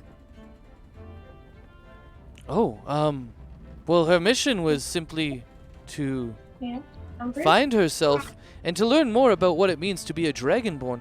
We don't have any Dragonborn here, and she's been seriously deprived of her racial heritage. She nods and she goes, so was there anything for 5 to look forward to coming back? I mean, she has all of us here. It's kind of her home and her family. She has no other family than the ones that we have here. So I mean, of course she'd want to come back. Why? What's wrong, Ilyana? Why wouldn't she be able to return? So Ileana's gonna just kind of like fill Master Joe in on some of the stuff that the Duergar told them, and a little bit about how Grigor had mentioned that technically certain things like what was it, bodyguards or whatever aren't allowed to be hired or something. There's something along that line. Basically, they'd be in trouble if the Reeve found out or something. Yes. Yeah, that. The fact that you are working as not true emissaries of the Empire, but mercenaries in a place that it is illegal. Mhm. All right, so that's what you're relaying to Master Joe. Yeah. Okay, Master Joe kind of looks. She says, I always wondered the nature between Atala and her. I knew better not to ask, though. Ilyana, I'll say this. The Reeve has much power. It would not surprise me to know that she has the power that goes beyond lawfulness. A power that extends beyond what we would be able to do. You understand that she is a renowned Empire Reeve who is connected to the courts, the lawyers, everyone. I really don't think that even if what she was doing was illegal that she'd ever be brought to terms. I know that's maybe even hard to understand. I'm not sure how much familiarity you have with the poles of power and legal systems, but yes, I'm not sure I would worry about it yet. Ileana just kind of nods and then she goes, also, Grigor may be really old right now. I'm not quite sure if he's been reversed at all, but there may be a chance he doesn't want to be the next Reeve. So she's just looking like really nervous. Old? What do you mean old? And you know, I've always known that Grigor doesn't want to be the Reeve. I've tried to tell Atala and Leah, but they don't listen. It seems like they just want to put their agenda on the young man. But what do you mean old? So Ileana's going to explain the curse that Grigor got bestowed on him and where he is right now. Oh my gosh. We need to go there and see if Mordecai is there. If not, I might need to tend to the young man. How many hours ago did this happen? Ileana's just kind of like counting on her fingers, and she relays what she thinks the time is. I can't remember how many hours we had left. No worries. She's like, oh, we don't have much time since it's nighttime. You got like maybe 4 or 5 hours. She's like, look, do you want to come with me to Ghost Hall to see how he's doing? Yeah, Ileana's gonna nod, and she's gonna, go with you. All right. So as you two kind of, you hear Taya and Jo getting her monk robes on, and then you two kind of run through the streets and arrive at Ghost Hall. And I think we're gonna stop there now because I think that's a good spot. Perfect. Yay! Well, you made it. And nobody died, and none of the horses permanently died. So congratulations. You did well to succeed through it, and Grigor, big ball energy. I saw that earlier about how he's got a magical lure now, as he is the giant hyena tamer. Anyways, yeah, thanks for coming in, Ilyana. Awesome. Thanks for letting me play, guys. Look forward to hearing or seeing what happens next. Whoop whoop. All right. One more question before I go. Can you throw your Twitch hyperlink back into the Discord so I can find it again, so I can watch the rest of everybody's game? You bet. Okay, awesome. Thanks, guys. All right, it's in there for you in general. Okay. Yay! And we'll see how the rest of the party fares today. All right. Talk to you guys later. Ciao. Later. Bye. Bye. Good luck.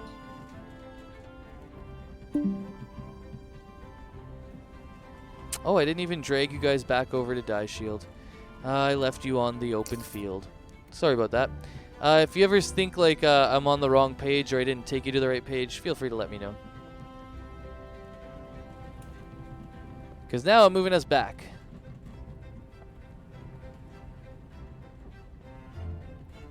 Alright, so that was their day. Let's see how your day goes. You guys are starting the day, you know, you're all beat up still just from that battle that you had, or it wasn't really a battle, more of just like a beating.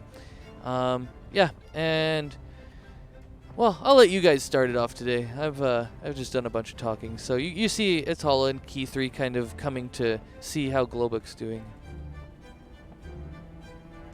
Yeah, I was gonna say, so Gwen did a successful medicine check on him, so he's not dying, right? Oh yeah, she stabilizes him, so you could tell that Globuk is, you know, just unconscious from the Pound Towns, but you know that he won't be at threat of dying now.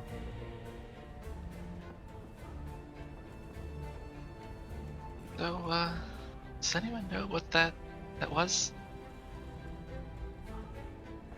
I have no idea. I mean, have we ever seen Rakshasas in Die Shield before? History check.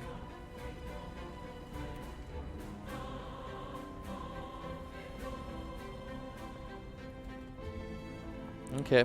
No, you've never seen them there. Other people can roll different checks if they want to try and figure out the nature of the beast. You know, history would be fine. Maybe Arcana, because there's a bit of arcane stuff that was going on with him. Yeah, if you want to try and check out what you know about this Rakshasa. I think it was the cat. Yeah, I mean, it looked like a tiger, but it was a person? I mean, it was talking. And it robbed us. And And this place is also- cursed. Yeah. A lot cursed. So cursed. We're never stopping here again. But also, it felt really awful to be controlled, so I feel even worse for Globuk yesterday. Or last night. Sorry, it feels like it was a week ago. Ha ha ha. Well, we're all alive, and we only lost some of our stuff, so that's good. Does anyone know if Globuk had... Or, hey, Beryl, do you have any healing? Can you heal him? We did a long rest, right? We Yes, did. So we we all finished one right before we got woken up and, beaten up. Yeah, we're all good to go other than our current hit points from getting beat up. Ah.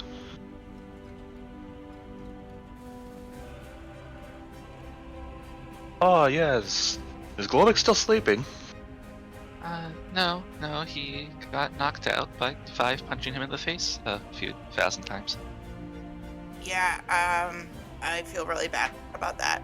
It wasn't your fault. Like- A little bit worse than when I hit him with the spear, even though that was my fault. Don't worry, this isn't your fault. I'm sure he doesn't hold it against you. It would be really nice if we could all stop being, possessed and beating each other up. Well, I find that the best cure, the best prevention for possession is to have an even stronger spirit dwelling within you. And it That just so does mean- happens that the magnificent light of Palor helps one to ward off such evil magic. You know, the monks always said that if I worked harder on my spiritual studies, that I'd get better at that too. So maybe I just really have to rededicate myself to Baphomet. Or, a different, better. 7 healing Oh. to Glowbook. I haven't had time to read your book yet, Gwen. Sorry. Oh, hey, Glowbook. Are you okay? Oh, Globak kind of rubs his face and looks around and goes, "Oh, Kled Gold, Shai, Nick, Fad, Shrak, Tuza. Well, That no, kitty Dude. cat man." Uza indeed. He just goes Yeah, off on a long Five is like trying to like pat him on the shoulder, like consolingly, but also like feeling still kind of guilty. Is like, yeah, the tiger man left. He just stole all of our stuff and made me beat you. Shy, 5, you got good punch. Oh well, thanks. I think. Oh, damn it. Kitty cat man stole my shield. Yeah, he took my goggles. Play good. Okay, he didn't steal anything really important. Oh, you don't have your cool poison necklace though. That thing looked so good with all your yellow stuff. Oh, it's fine. There are more important things. That's true. I guess we are still alive. Yes. He didn't steal anything that matters to us on a more personal level. I mean, I really liked some of that gold, but you're right. Yeah, I liked my gold. I truly feel sorry for you if you had that much an attachment to gold. Listen, I mean, it's not necessarily that I like gold by itself, but I also like not starving, so. Oh, we can scavenge from the wild. Just look what we managed to get before with the banana things and the beetle legs. Yeah, man, those plantains looked so good. I wish I had asked Ileana if I could have some of those. Like a dragonborn eat gold? Might have been a better choice. Yes. You know, I think I could eat it. I mean, like, I think my acid would dissolve it, but I don't think it would do anything for me. Oh, It lacks Yeah. the proper sustenance, unlike things which are grown. Feel the Yeah. light of the sun. Let's have, like, some breakfast and try to, pull ourselves together, I guess, before we go do this thing. I hope that the other two are doing okay. I'm sure they made it back to Die Shield with no problems. It's only been a couple of hours. I like to think that by now Grigor's already been cured and Ileana's talking to the Reeve and they're on their way back. I hope so. I miss them already. And the horses. Oh, I'm sure the horses are fine. Nothing could ever happen to them. Yeah, that would be really sad. Alright, so let's fake off the last couple of minutes, and then Glowbook, you can lead us to the cave so we can properly dispose of those poor bodies. Oh, yeah, so we need to do that. Hopefully Do you then this blasted crossroad won't be cursed anymore. It's Do you daytime. Sure, it'll be fine. Maybe we should take some time and kind of pull ourselves together, eat breakfast before we go. AKA, should we take a short rest or something? Because we're all like. Yeah, I would like a short rest. that's what I meant by Glowbook has shake it really off. bad headache. Okay, so breakfast and short rest, yeah? Sounds Yeah. good.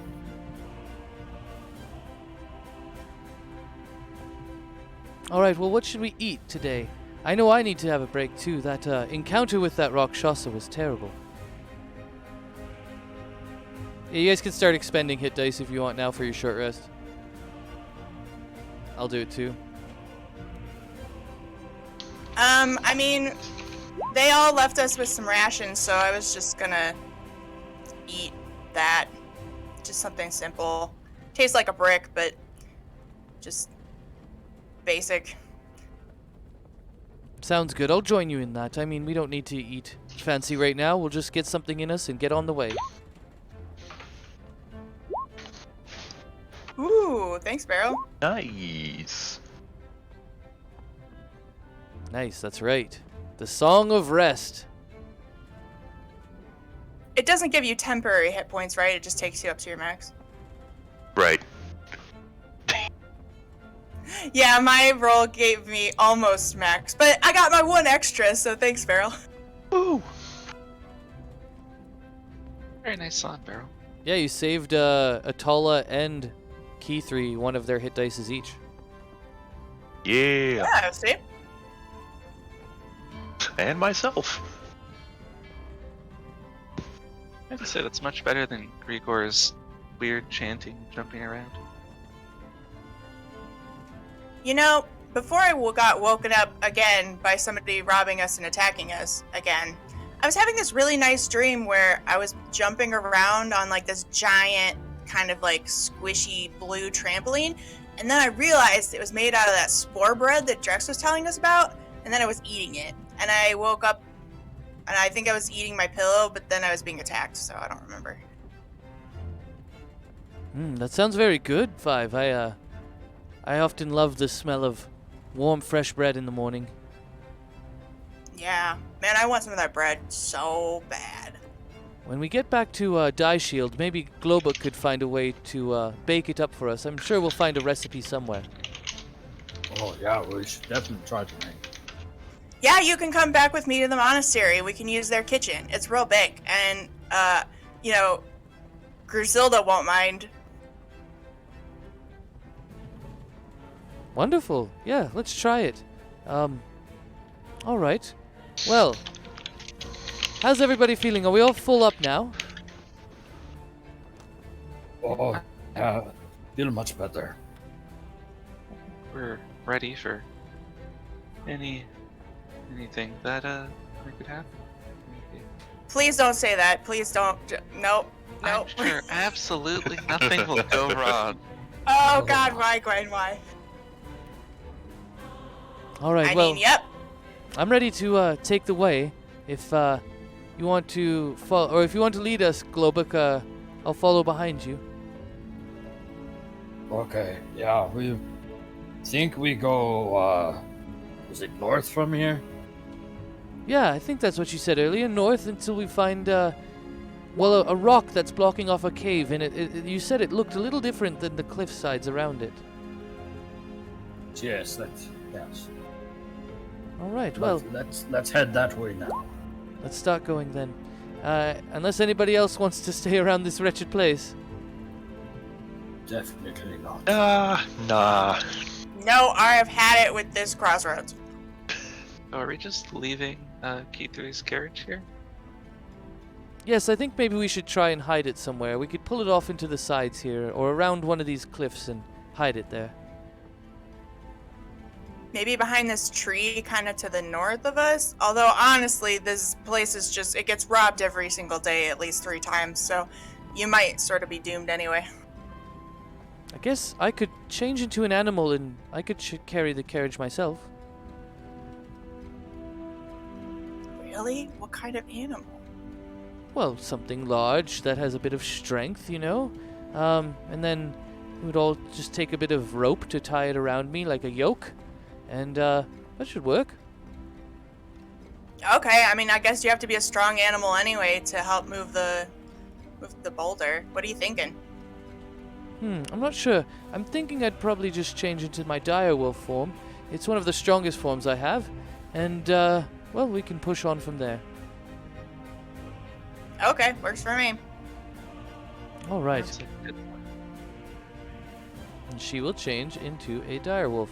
And I'm just going to use probably the same thing that we just fought, the hyena one. She said jump up, duck.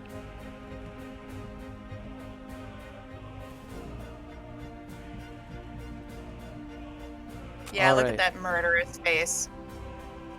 Adorable. Ready to blood. kill.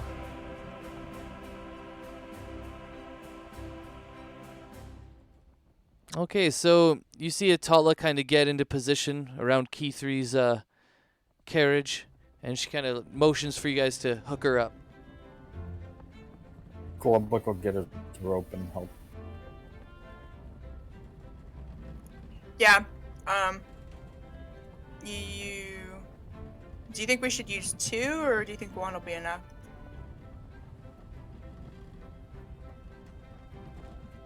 How long is it? 50 feet? Good question. Yeah, I think they're 50 feet, and you'll probably just need 1. Yeah, if it's 50 feet, that should be fine. All right, well, 5 will just help Globuk jury rig a harness onto Atala. All right. Yep, she's all good to go now, and if everybody's ready, I think we can head out. Yes, please. I'm just going to keep her token around because I might have to go back into it. Okay, so as you guys continue on for the day, you head northward towards a place that has been described to you by Globuk.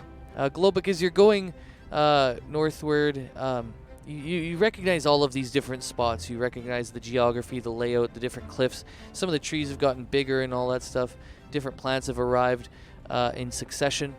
But eventually, you're able to take the group to the place where you know this is. And there we go. That should be the group. Oh, we don't need the fire anymore. Okay, and I think I got you all here. So, just to confirm, everybody's here, and I'm wondering, can everybody see? Oh, we lost the campfire. I thought we brought that. Yeah, you were in charge of carrying the campfire barrel. Ah, shoot. I can see a little. Yeah, I can see. You can tell that like some of it's, That stone is still there. Is that the that intention? and the carriage. We didn't bring the carriage with it. Did we bring the carriage? Yeah, that's why we were hooking. Is that why we Tala. tied her up? I thought we were just hiding it. That's my bad. Oh no, we're bringing it. Cause I was like, listen, if previous experience is anything to go by, that thing will be stolen by the time we get back. Yeah, it was a smart move. I was going to steal it. Anyways, I guess I shouldn't tell you that, though. I should tell you that. But yeah, I definitely would have. We were going to hide it, but we just got to the boulder and forgot about hiding it. Yeah, exactly. You guys just kept going, looking for a spot. You're like, oh, this is good. Maybe the next one. I don't trust anything anymore. All right, so Globuk, you've arrived in front of this large boulder with everybody. And you've seen this boulder before. You saw it took 10 orcs to move it around before. And it's been a little overgrown now.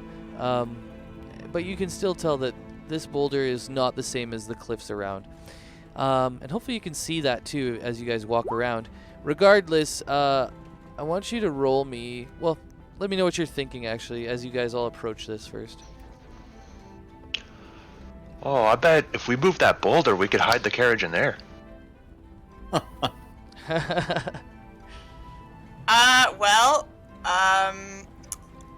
Yeah, you're probably not wrong. Maybe once we clear it all out of dead bodies and ghosts. Do you think maybe we could try what we did last time when we had to move all that dirt off of, What's-Her-Face's carriage? You know, we could use some of these javelins to kind of get a good purchase. Try to get leverage on it. Yeah, it seemed to help last time. What everyone else think? You think we could just try to get leverage, or should we just try to push? I mean, we could try to just push it first, and if it doesn't work, we could try again with the, javelins. Good idea. Okay. Cast guidance on someone. 5. Here you go. Oh, thanks. All right. That is helpful. I'm wondering if Keith can help with anything too, just before I make you guys make the check. Okay, player, divine favors, weapon attacks. Nope, that's not it. Okay, no, we're good. So, let's go ahead and do the group check. I'll do Atala, I'll do Key 3, and we will all add it up together and see if you guys can push it enough with this strength check. Oh, wow. For guidance, do I have to decide to use guidance before I make the check, or is it something I can add afterwards? Before or after. Okay.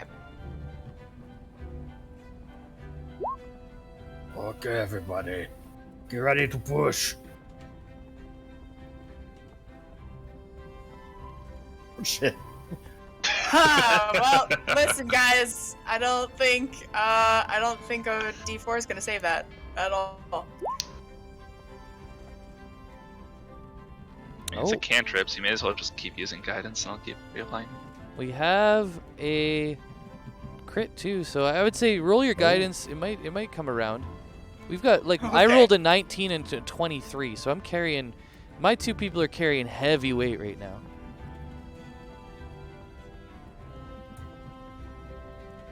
Okay, that's a 5. 5. I Gonna got up do to the some person math. who had food poisoning all night. 23, 34. I was very 5, distracted by 44. she didn't realize that you said 58. push when you did. 70. So she tried pulling the boulder. No, I'm not Beryl. If I had rolled lower. That's so sad. All right, this is pretty close. You guys are pushing, and you can feel the boulder actually move a little bit. It moves and lifts up, and it starts to rotate, but as you guys are at the kind of apex of trying to wiggle it out, it slams back into place, and it seems that you were almost at the point where you could have got it rolling, but it was just, you just needed a little bit more. Oh, the shy is close. Sorry guys, that was not my best effort. Does anyone want a javelin kind of try to wedge under there? I'll have one. That's Key 3 talking up. Okay.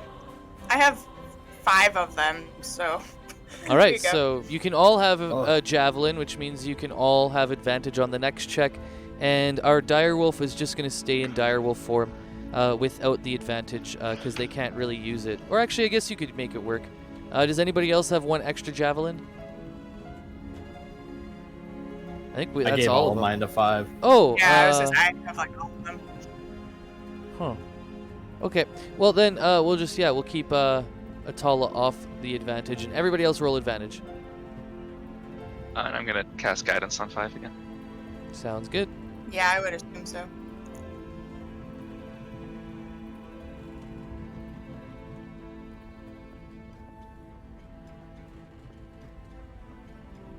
Come on, everybody. Put back into. I rolled You can do a it. 0. Put you back into Oh, it. wait, advantage. I wasn't gonna go there. I had to. But it's okay, you have advantage, so thank God Oof. that's 0. Yeah, we had advantage with the javelin, so That's 0. it was much better. Yeah, that 0's a little rough. Barrel pulls.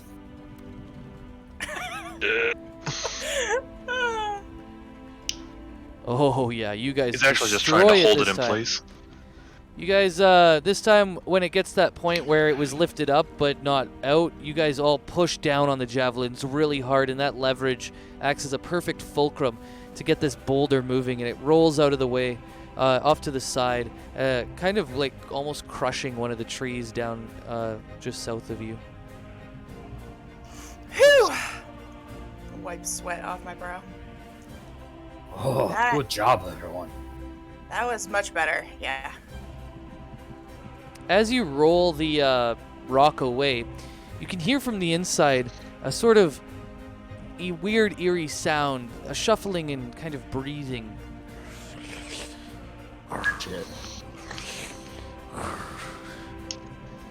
Those of you who have dark vision, you can see into this place, but you can't yet see exactly what, as you're standing at the entrance at least, what is making the noise though. Glowbuck, I thought you said everything in this cave was dead. I thought so. If no one mind, Sounds- I will volunteer to go first. I mean, is a ghost really dead? Yes. I thought that was like their whole thing, is that they're like not, but They're well, wait, but undead. they are. Well, but then there are actually undead, so I don't know, ghosts. I'm not really sure what a ghost counts as. I don't know if I need to activate it or anything, but I'll definitely be using that danger sense. Oh, you don't have thing to he activate it. has. You just get it. Okay. But just remind me whenever you make a dex saving throw on something like that. Okay, will do. I might forget it. I'll just say that. Yeah, I just don't know if that'll help us because I don't know what lies ahead, but No worries. So are you going to be the one to kind of push into this cavern and go around this corner here? Yeah, I don't mind going first All right, start walking in there, bud. since I feel like it's my mission. Oh, Glowbuck has he's moving with purpose. All right, as you come around the corner, no. you see 3 mushroomy looking creatures. However, they have skeletons inside of them. The hyphae and mycelium of the different mushrooms have wrapped around them, almost like the filaments of muscle that would wrap around bone normally. However, they're all made of mushroom hyphae and mushroom stems, and they're kind of sitting in the corner over here, just mulling about. And it looks like they're siphoning dirt through their mouths, and you can see that they're kind of going through that motion.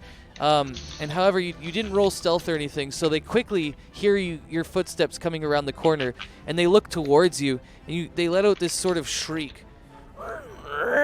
And it's sort of guttural in the nature of it, and you see their hunched over mushroom body forms stand up, and you can see the raw exposed bone inside of all of these mushroom filaments.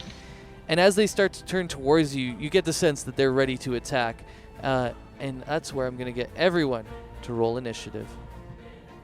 Here we go. Mushroom skeleton monsters. But clearly Everyone these watch out mushrooms- for poisoning. Clearly they ate the bodies already, right? It's just... I mean, probably, yeah. Oh, so Yeah. mission accomplished? We can just leave? He just dressed Run as a away. mushroom farmer as an intro to this joke. Yep. Planning it for months. You Trying to betcha. get the sessions to line up so that the Halloween one would be with the mushrooms. I think I rolled high initiative one time, and I have just rolled butt for initiative ever since. Yeah, and don't you have a good dex? I mean, it's not terrible. Yeah, Dex is my thing. Okay, you're still doing better than me. Yeah, but you had food poisoning. Yeah, but that has nothing to do with initiative. Yeah, true. I mean, you can try to talk it off, but that's a good one. You have high Dex? I wouldn't think so. I have the same dex as Glowbook. Oh, wait. Does Glowbook have high Dex? I have a dexterity of 14. Oh, okay. When I rolled my stats, they were all 12 or 13. Yep. Ah, nice. Dang. Makes up for a barrel, I guess. I am was not- super happy with my rolls personally. Well, inevitably the law of averages. The only thing is, he ended up being a lot smarter than I originally anticipated him to be. What a problem. You know, he's just Didn't know- roleplay him stupider. I didn't know what to do with those 2 13s. I made him his wisdom and Ah, yes. Makes him thoughtful. I am- Wait, I am dumber and more oblivious than the barbarian. Yes. wait, Glowbook is smarter than me. on, Oh my god, that's so funny. on the bright side, my charisma is 6. Oh, wow. That Yeah. makes up for it then. Can't be the face of the group. That's where I put that dump stat. Yeah, we're not getting you to be the negotiator. What sucks though is that intimidation runs off charisma, and I should have realized that, but I did not. But that's okay. Oh Dude, well. if I knew I was gonna talk so much, I probably would have tried to give myself a higher charisma, because I always end up talking, but like I don't have any charisma like extra. Well, they're mostly guidelines. That's true. All right, so we have Globik at the top of the turn order.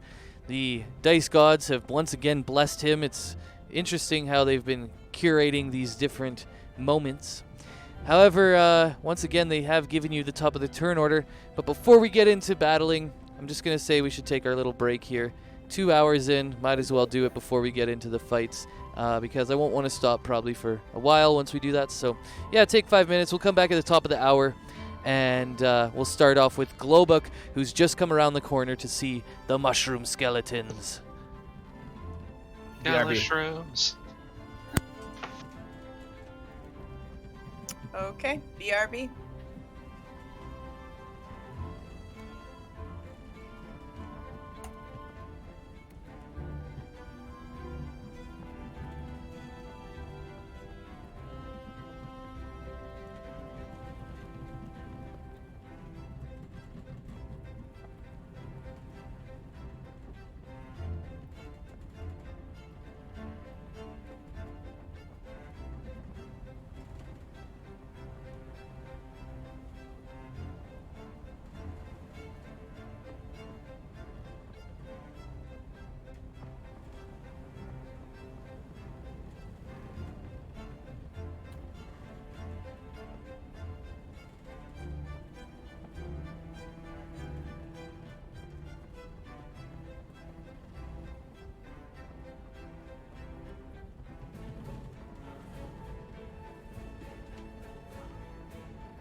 All right, I'm back, and I'm just going to blaze one, but I can hear y'all.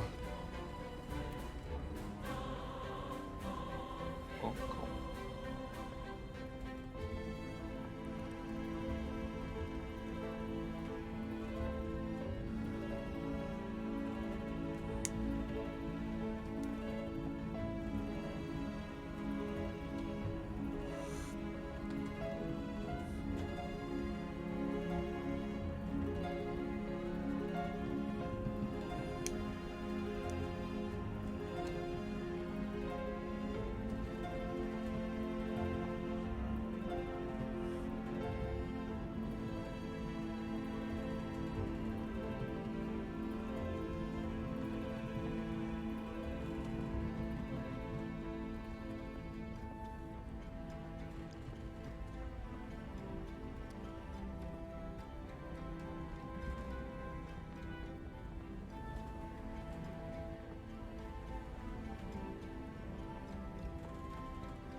Really want to see what these mushroom things do in combat.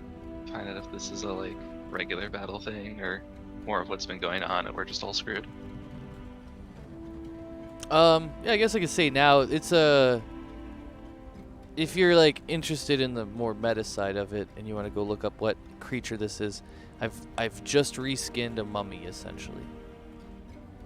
Ah, okay.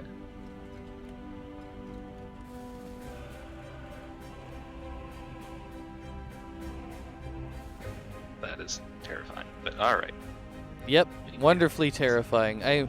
Something wonderfully chaotic and sad and Halloweenish might happen tonight, and well, I hope it does.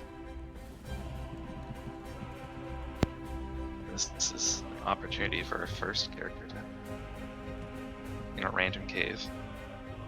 That I'll say Globuk saw while having an acid trip. I mean, it's only fitting then that there's mushroom people in here. Yep. Yeah, well, we've already had some bad experience with mushrooms, so be careful. Also, I took off your poison now, Gwen, as the food poisoning has effectively worn off as you came to the cave. The exhaustion's still there, though. Oh shit, did I give you on exhaustion on top of that? Damn. Okay, yeah, the exhaustion is still there. Well, Yeah, I because mean, we I weren't think able she to was just- rest, right? Yeah, Yeah, exactly. Yeah, I forgot that I put the exhaustion on top of it and all that. Yeah, because you didn't get a rest. So, let's see. I think we've got almost everybody back. Barrel, you round? I'm just heating up some food. Okay. Well, I think I can at least just start with what's Globix turns then, and we'll go through the mushrooms, and then hopefully your food's ready by then. Alright. Well, the first thing Globix gonna do is rage. I'm gonna use that bonus action and do that. Booyah.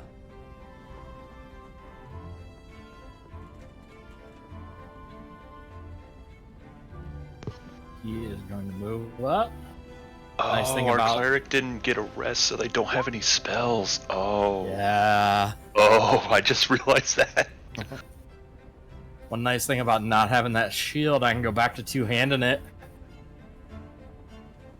Oh shit! No way.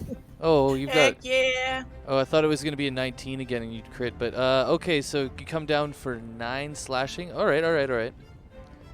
So, as you pull out your two-handed weapon once again, your battle axe, no longer encumbered by the shield, you're able to bring a mighty swing down on this creature. They don't move very fast. They're about 8 feet to 10 feet tall, as the... You know, they're a lot bigger than a normal human, but the skeleton is sort of suspended in all of this mushroom mass. And, yeah, you're able to, like, slice into it, and its body seems very mushy, almost soft, and it's just like cutting a regular mushroom where you're able to slice through it almost like butter. Do I have to roll anything extra for my crit? I can roll one of the weapon because I have that savage attacks as a racial thing for the half-orc. So I think it's only on the 1920. What you do is you just ping it out. Yeah, okay, here we go.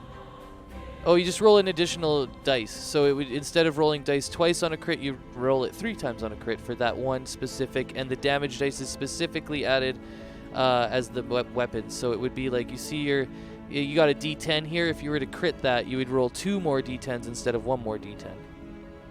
So then I just roll 1 more? But you didn't crit, you only rolled a 15. Oh, I thought I did. Why did savage attack? Okay, that's right. I forgot. Never mind. Ignore me. No worries. Yeah, I thought it did too. I was like freaking out for a second, then I went into the roll and looked at it all. Yeah. And I always have that there. Just it's a reminder for me and for everybody. I remembered that from last week now. Okay. Yeah. Cool. So yeah, it'll show up even when it doesn't crit, but I'll check on the numbers underneath the roll to see what it is. It's crazy that you're rolling a 21 off of a 15, but it's nice to see because you're gonna be hitting a lot. Yeah. All right. So okay, as the the butteriness of this cut goes through it, you see that the mushroom, even though it's kind of easy to slice, it doesn't seem like it's hurting it that much, if that makes sense. And it seems like it's slightly resistant to this because it just goes through and it seems like it's still operating. Not good.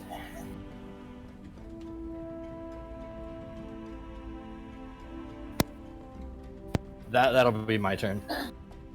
Wonderful.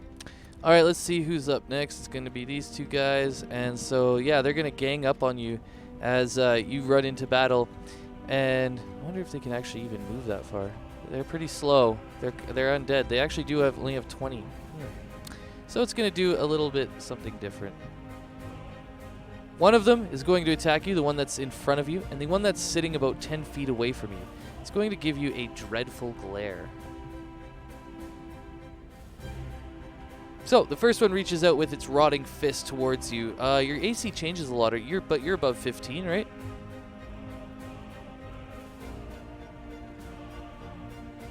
Glowbook? I am at 15.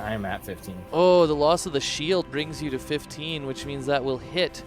Here you go. So there's 9 bludgeoning, non-magical, and 9 necrotic. And you need to make me a DC 12 Constitution saving throw.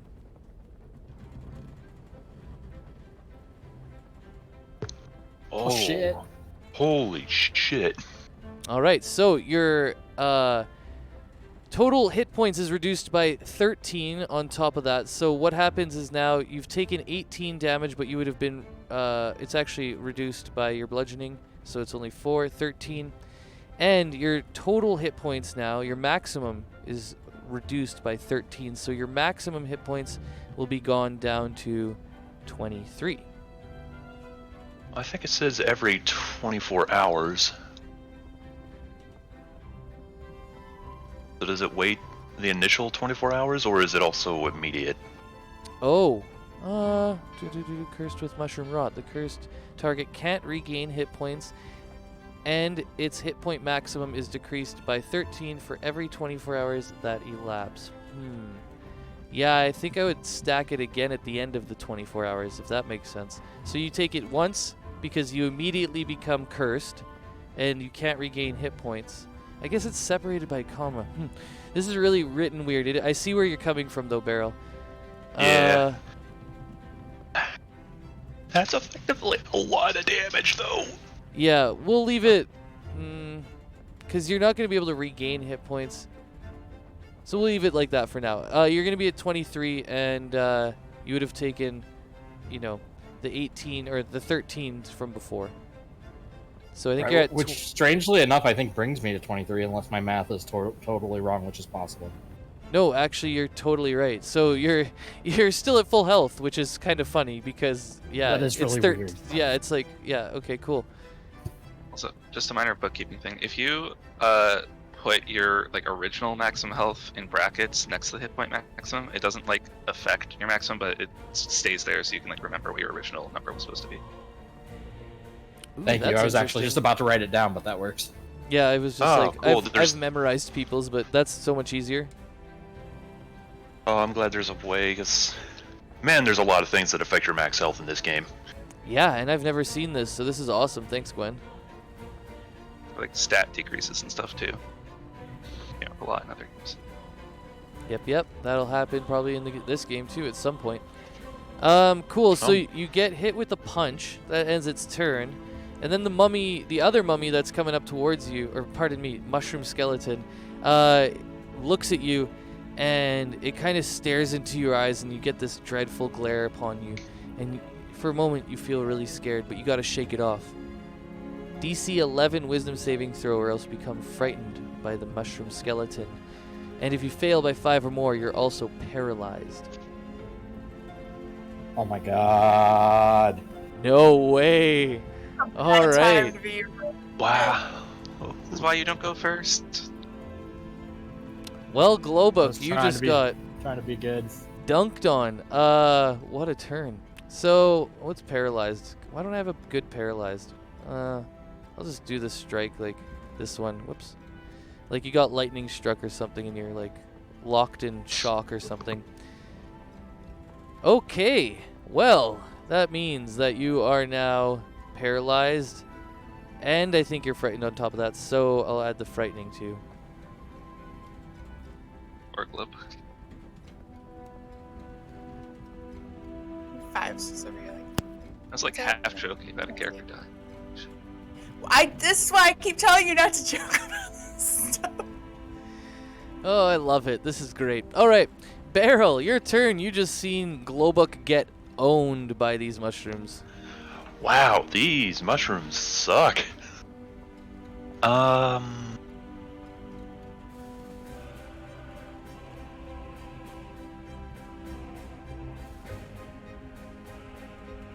Is the paralyzed tied to the frightened? If he wasn't frightened anymore, would he not be paralyzed? I'll say it's all tied to the mushroom skeleton's frightened, so it's all under one. Okay, let me just double check this spell. It's if hypothetically Beryl cures the frightened part, it also gets rid of the paralysis. Ooh. Yep, I'm gonna let it run that way. Yep. Paralyzed with fear, got it.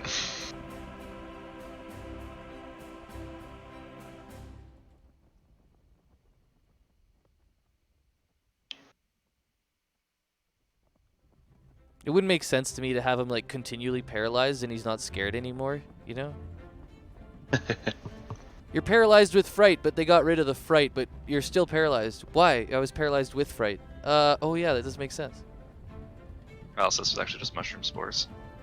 Oh, there we go. If I really want to get dirty, I could start doing stuff like that. Why do I get these? Oh man. Yeah, stop talking. Thanks, didn't yeah, no kidding.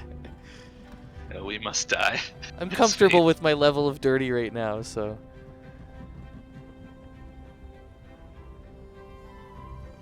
Okay, let me. Karina has to come back next week to an entire new party. Your friends died in a cave. Grigor is the only one who's part with you, and he is unable to be saved. No, I'm kidding. Worst case scenarios. He just like crumples into dust. Okay, I think if I cast a 20-foot radius sphere centered on this point here, I can hit like everyone but Atala and Paladin Lady. Yep. All right. I was like, all right, let's just all calm down, and I'm going to cast Calm Emotions. All right, here we go. Charisma saving throws. A creature chooses to fail a saving throw wish. If a creature's saving throw, choose one of the following 2 effects. You can suppress any effect. So what do I got to do here? You're trying to help out Globuk, right? Right. And then I would choose to fail it, or do I actually just want to roll it? Or yeah, that'd be Globuk, isn't Globuk. Yeah, never mind. That'd be Globuk. Yes, since I'm only hitting allies with it, I'm going to choose suppress any effect that causes a target to be charmed or frightened. Oh yeah, there it is. Ooh. So, would this work if like a new charm or frighten effect happens while this is already on? Would this stop that as well? Let me think about it.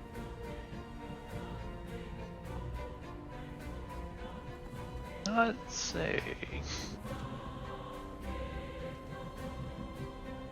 Yeah, I would say because it's concentration and it has the line, you can suppress any effect causing a target to be charmed or frightened. So, you know, even if they applied it, you would still suppress it through your, even if it was caused. You're just getting rid of Globuk's temporary fear of mushrooms. Yeah. All right, Beryl, you pop out and you cast Calm Emotions, and Globuk, you feel your body after being scared by those mushrooms and how super scary they are. You relax and your body is now able to be controlled once again. Cool. All right, Beryl, anything else for me? Got some bardic inspirations or? Yeah, bardic inspiration of glowing. Like, yeah, it's just mushrooms. Keep hitting them, I think. All right. Well, I will move up with Atala as the direwolf then.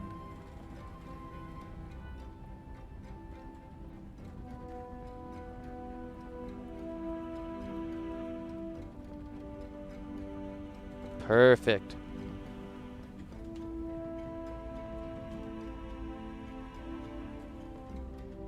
Tala's pissed this mushroom smacked Globuk, and she's gonna go chomp this mushroom.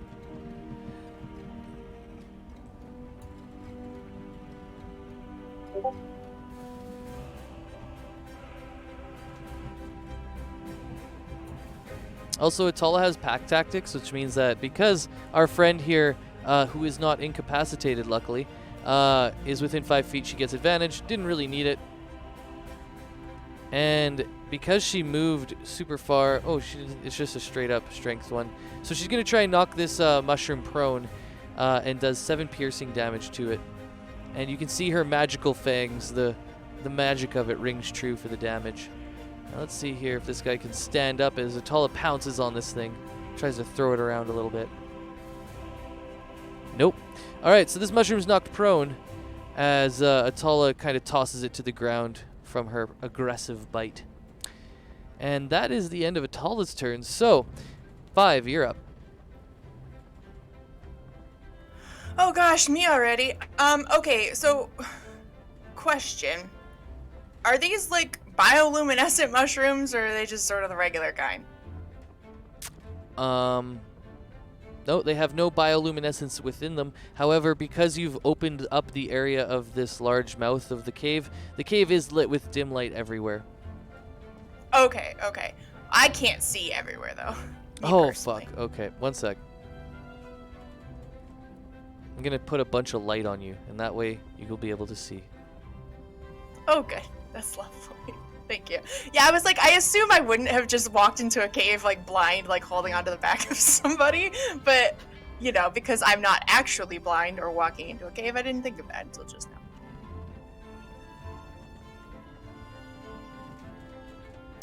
I'm not a method actor. What can I say?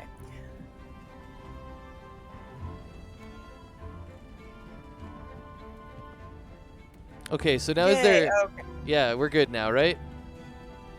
And everybody should be Yes, able to see, like, everywhere now.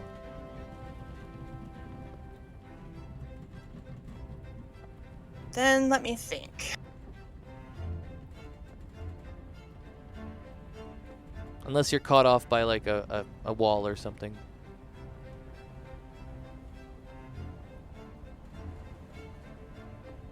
Oh, good. I can squeeze right in there into the other side of that mushroom.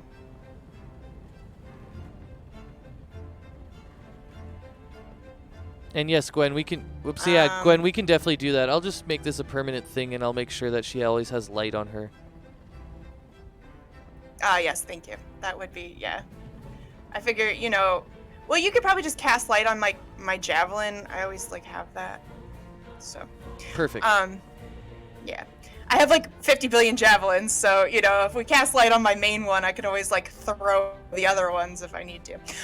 Okay, so I am going to, with my very lit javelin, currently, go ahead and make a swing at this mushroom. Can I also... I don't know if this would have to be a bonus action or if I could just get away with doing it, like, real quick. But can I have 5 just, like, pull their cloak up over their nose, like, and face and mouth? I don't know if it'll help with anything, but I feel like if after the mushrooms in that one, you know, in that mining thing, that they would just be sort of cautious about mushrooms. For sure. I'll give it to you on a bonus action. Okay, then I will use that as my bonus action, and as my main attack, I will stab the mushroom. There, I put you like a little mask and face on there. Perfect. Now, this has advantage because he is prone, so 22 definitely hits. And 7 piercing, again, with the non-magical, it seems to not do quite as much damage. Why is everything magical? Well, what I'm saying is because your weapons aren't magical, it has resistance to non-magical piercing, slashing, and bludgeoning. Oh, no, I know why. I just meant, like, why is everything that we fight resistance to everything except magical damage? Oh, yeah, Magic exactly. mushrooms. Ooh. Yeah, I really need to get, like, a magic, or get my spear, or my javelin made into, like, a magical javelin. Because this is... Or I need magic fists! Alright, anyway, so since I used my bonus action to cover my face, I think I am done. Wonderful. All right, yeah, you guys are beating up on this guy down below. And let's see who's next. It is Gwen. You see all 3 of them beating up, ganging up on one of these mushrooms. Yeah, there's so much I can do.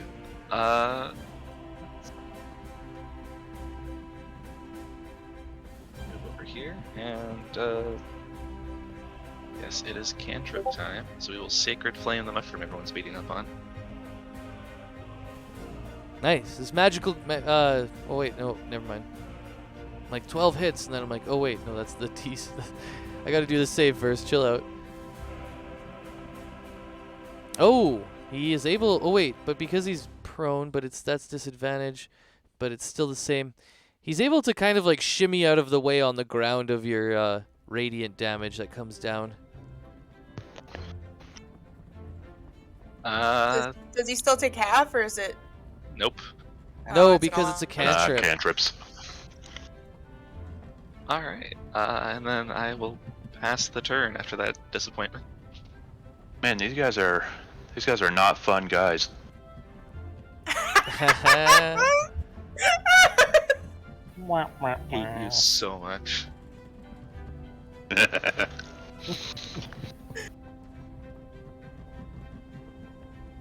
Okay, our little halfling friend, Key 3, she's going to start running. She's only got 25 feet of movement with her little legs there. So she gives it all she can to get around this corner and see what's going on with the battle. And seeing all three of these mushrooms and not having too much to do in the way of melee attacks, I think she's going to cast Shield of Faith. And then she's going to go ahead and throw a hand axe. And Shield of Faith is going to go on our friend 5. Ooh, what does that do? Plus Oh, 2 I to can your... read the thing. No worries. Yeah, I can explain it too. It's no worries. And then the hand axe that she throws at the mushroom skeleton hits. And it embeds itself into the cap of the mushroom. Again, for some resisted damage. But this thing's getting chopped up nice, like you'd see in a stew or something.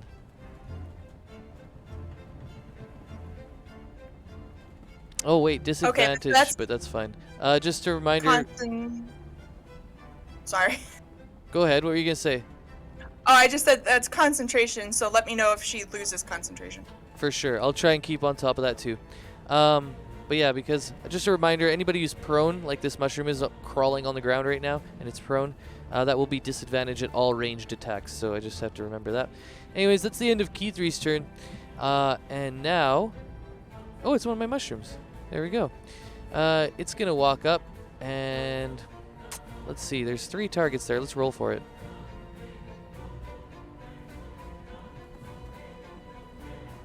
Oh, she's going for a Tala. All right. Let's go hit him.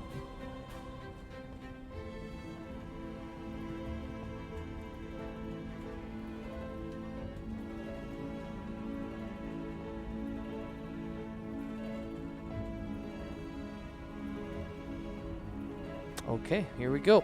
So, the 20 definitely hits Atala, and she'll take the 18 damage, and then her main health will be taken down by 11 if she doesn't pass this con saving throw. Pray for her. Oh, she passes. Just barely, too.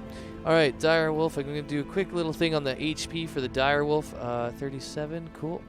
And then that's my mushroom's turn, and we're back to the top of the order with Glowbook, and the dude in front of you is on the ground. All right. Glowbook's just happy he's not paralyzed anymore. I think everybody is. He's gonna take another big ol' swing at the guy on the ground. Boom. 24. We're getting close to the crits. We're getting there. You're still on just 19 and 20, right? Yeah. All right, so you're very close.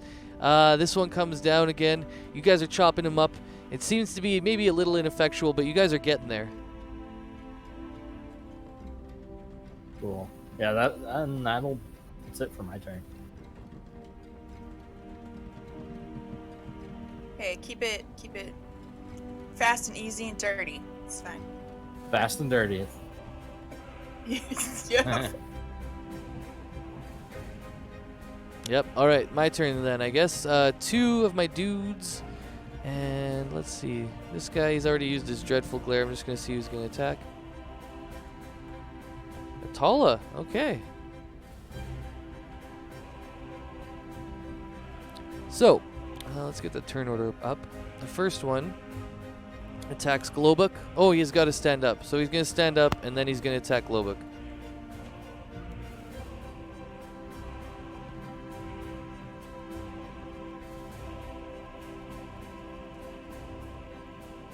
Also, Glowbook, you are now immune to the Dreadful Glare if they try and target you with one of those. 17 will hit you. Yup. All right, and the mushroom rot doesn't stack. It's a curse, so you can't stack the curse. So you won't be reduced any more than the 8 or whatever.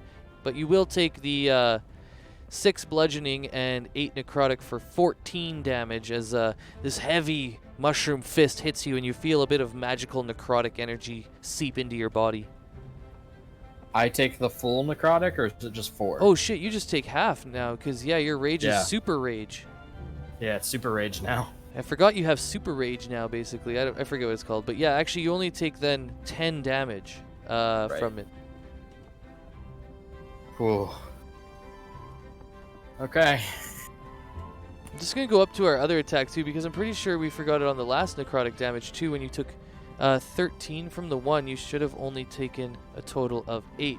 So you can add yourself 4 more hit points back, because I took too many from your actual rage. You were raging and I forgot about it for the necrotic the first time. So add 4? Add 4, yep. You'll be at 17 out of Awesome. 23. That'll be it. 'Cause you have super rage. 17 is better than 13.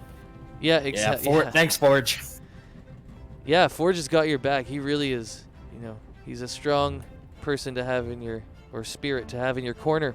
All right, I'm going to roll one more Rotting Fist. Actually, let's try and Dreadful Glare it. I got to get these out. This one's on Atala, our big dire wolf. And let's see, she has to make a wisdom saving throw. Oh, just making it. +6. She rolled a 5 and still made it. Anyways, she shakes off the stare of this mushroom as it's trying to paralyze her the same way it paralyzed Globuk earlier. And it does not seem to land. So we go to Beryl.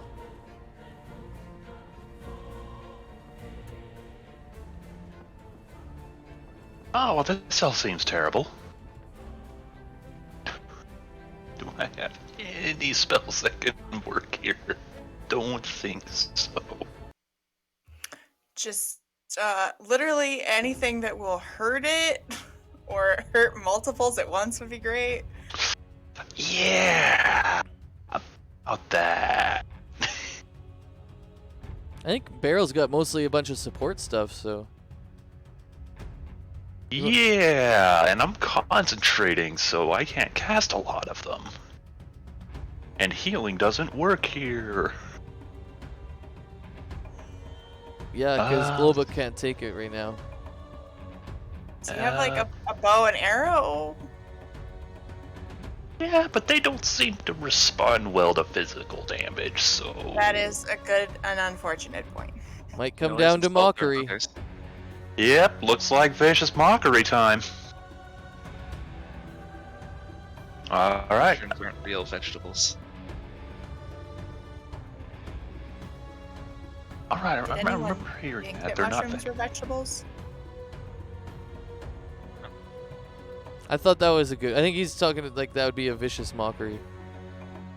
I was just gonna go with, you're not a very fun guy! Nice. I'll just... Classic. Yeah, dog pile onto that one. Turns Hopefully out it the doesn't mushroom's have a a girl, good... so it doesn't even care. Wow! Yeah, it doesn't really care about What is- being What? fun. What is that wisdom save? What the fuck? Kind of just like looks at you dead into your eyes as if you're looking into the abyss, the face of death itself, and your little joke, your little quip seems to not even shake its soul. I think that did some psychic damage to Beryl in return. I mean, look at that face. It's terrifying. Everyone knows mushrooms don't have souls. I just Apparently like not there's like everyone knows another they're not a little vegetable. mushroom on the end of its tongue. Oh wow, this thing... Oh, I didn't even see that. I was just looking Wait, at what? that. Yeah, its tongue is a mushroom. Oh, wow. Those are the baby mushroom skeletons. That's how they grow. That is so weird and gross and hilarious. And when they become fully grown, they bite them off, and then they go. Oh my god. Oh, these The best mushrooms kind have... of asexual reproduction. I mean, you know. If I'm not mistaken, I think these mushrooms have more than double Beryl's wisdom. Shit. Huh. It's not hard, but probably. Well, they've been Okay. alive for at least more than Barrel's age. Good to know. Fine aged Oh, mushrooms. right. He's only half elf. Right. Never mind. Let me double check something before I end my turn.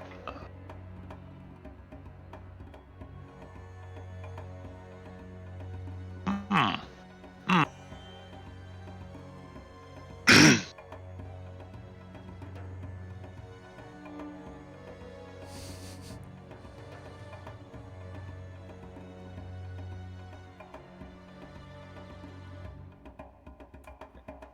You're insane if you think Beryl knows how to count high enough to keep track of his age. He ran out of fingers and toes, and that was it. So we know Ah, he's at toes. least Why didn't I think of 21. that? Oh god. The funny thing is that we all thought Ileana was going to be Gwen's great antagonist, and it turns out to just be Beryl. Right? Through no effort of its own, just being himself.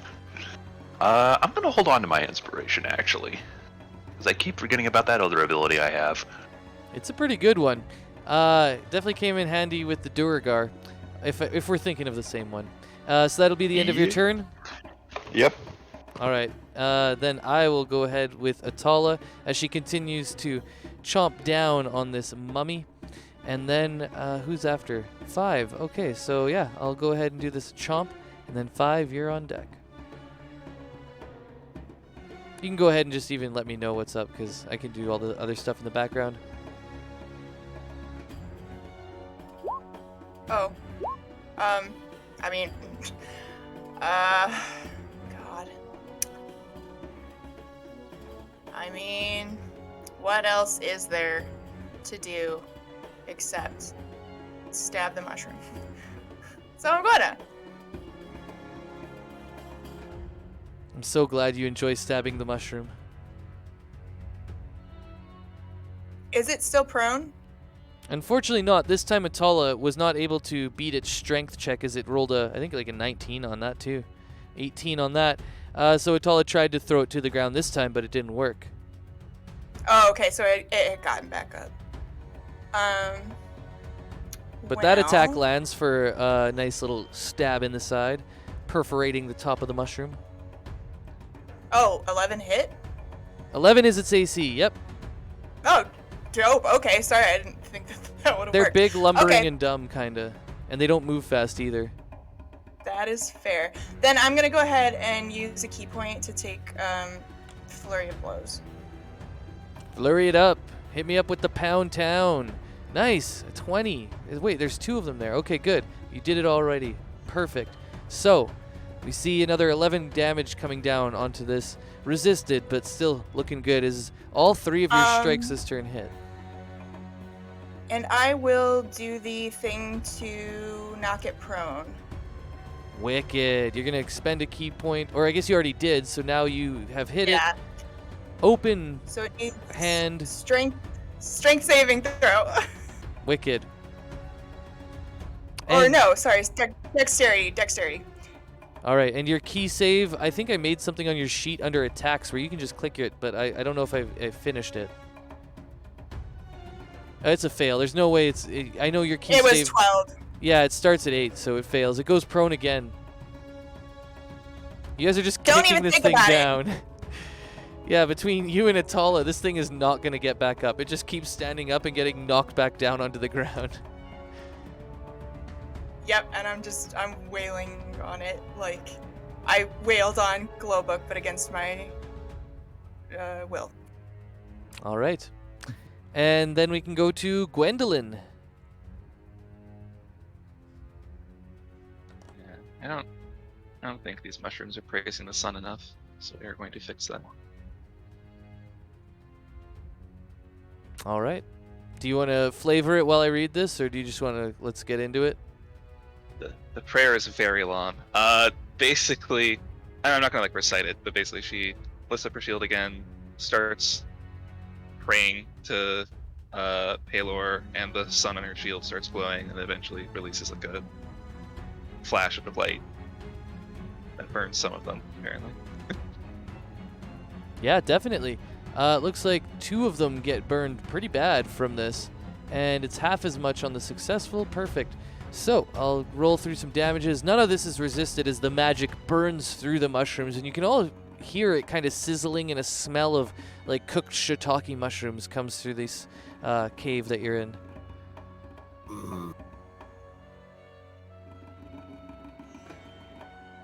So they're shiitake mushrooms.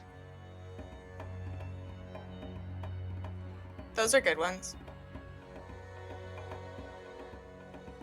The one on the ground is now looking pretty hurt. That was a big chunk of damage for it. As you see, you know, it burned a nice big hole through the main cap of the mushroom. Then I'm gonna just walk over here and give. How much do we go?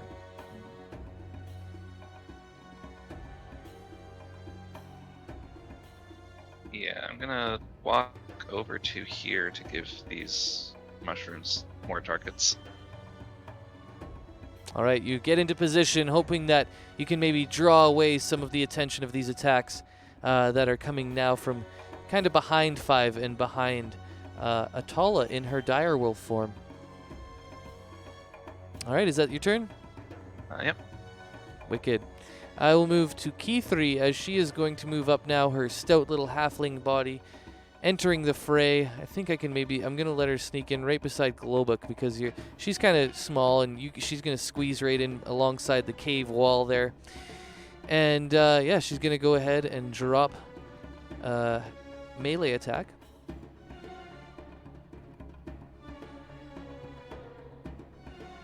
Oh, fuck.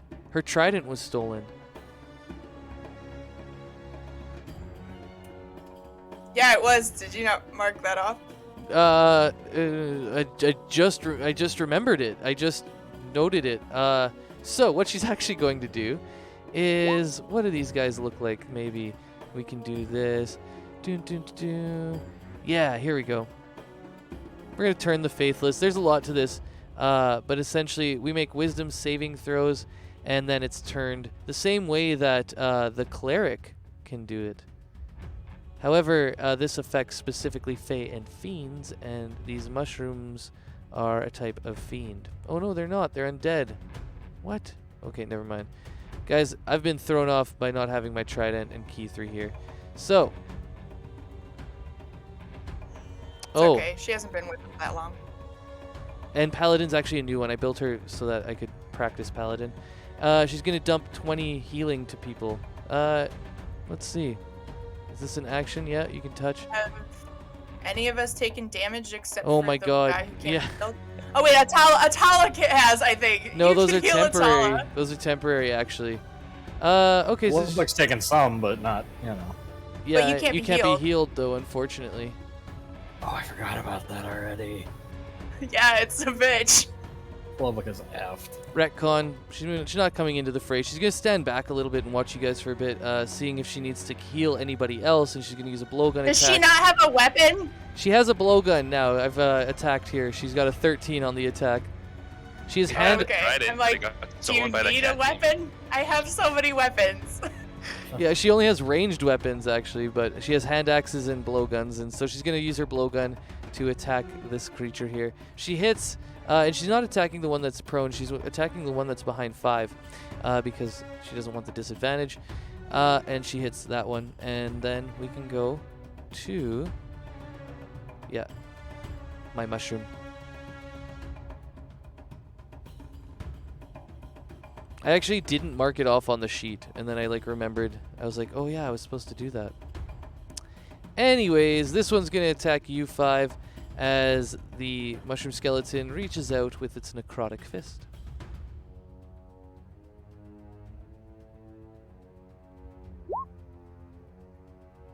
Miss. No! I try and strike you, but you're obviously too dexterous being a monk, and you dodge out of the way. I do a really cool, I lean back like Neo in the Matrix. And it just goes right over me. Nice. That extra sense behind you could hear it coming. They move too slowly. All right,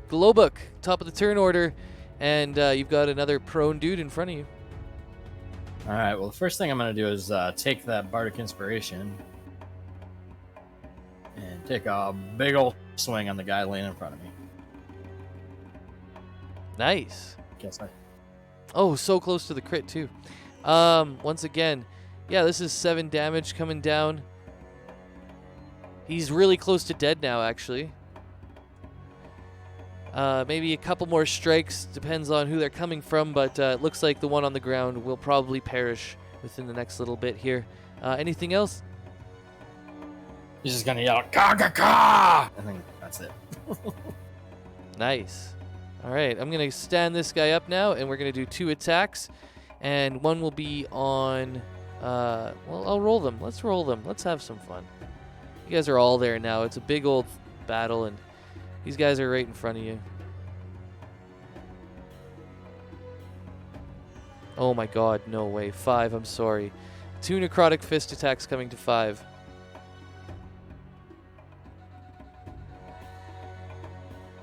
Oh, really? No.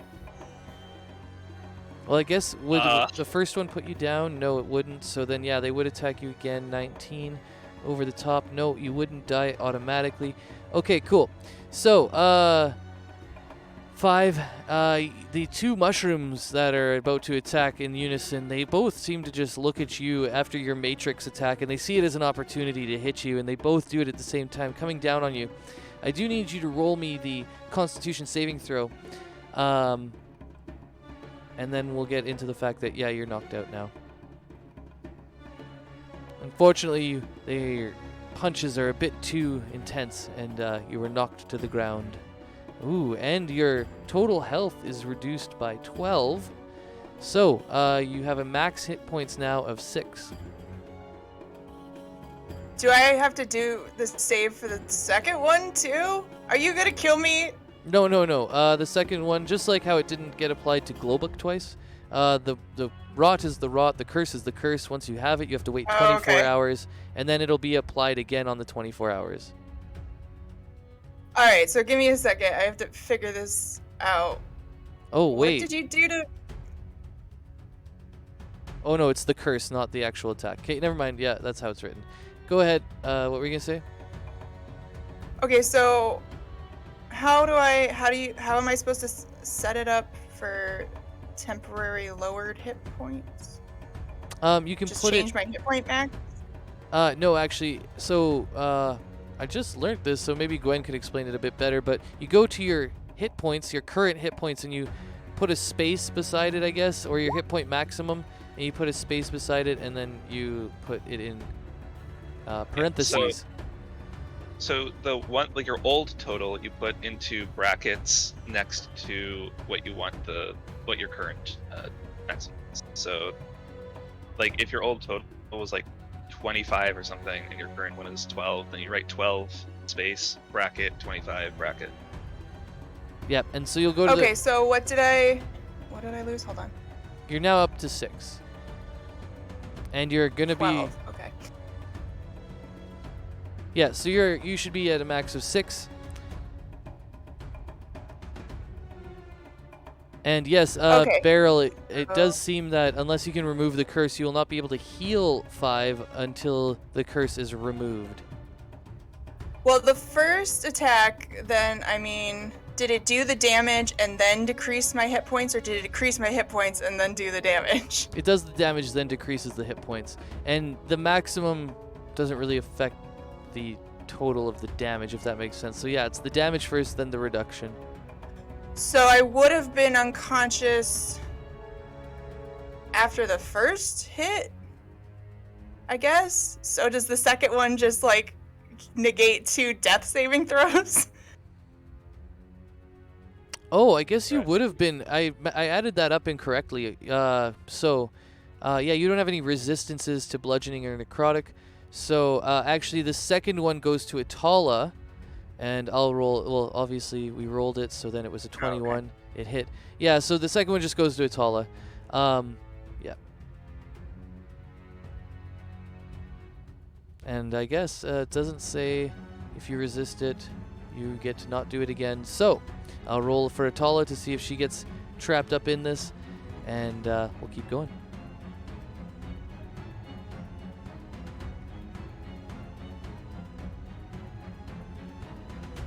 just the part of the story where Jojo like gets really angry about 5 going down and becomes like an all-powerful god and kills everything. Yeah, that usually One happens. can only hope. It's a normal day for JoJo.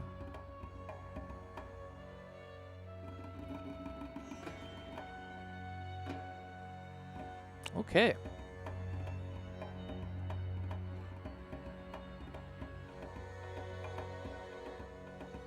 Just checking some stuff on Natala because she might come out of her druid form, and that'll change what she wants to do for her next one. Yep. So the attack that she received was just enough to take her out of her druid form, and so she will come back in as her normal self. And then we'll get to Beryl. Okay, this is well, this is bad.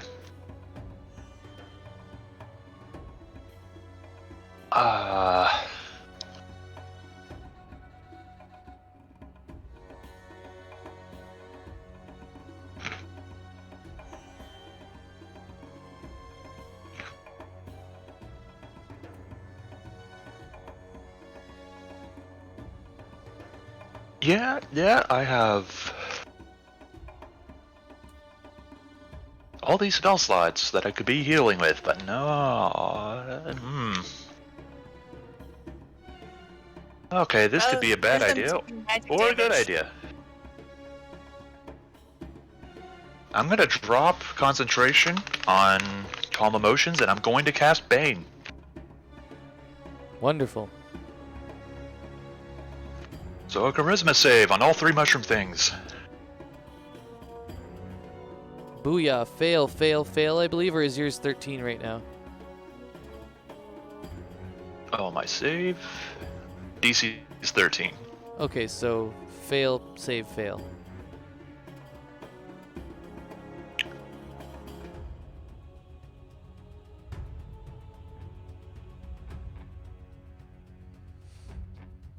All right. And anything else on your turn?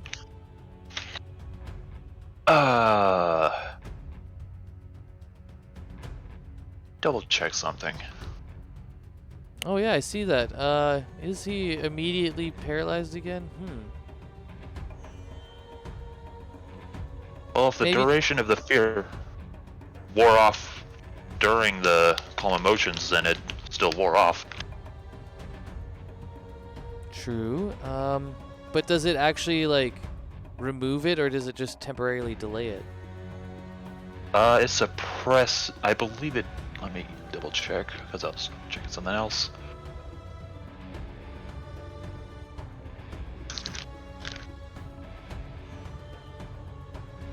When the spell ends, any suppressed effect resumes, provided that its duration has not expired in the meantime.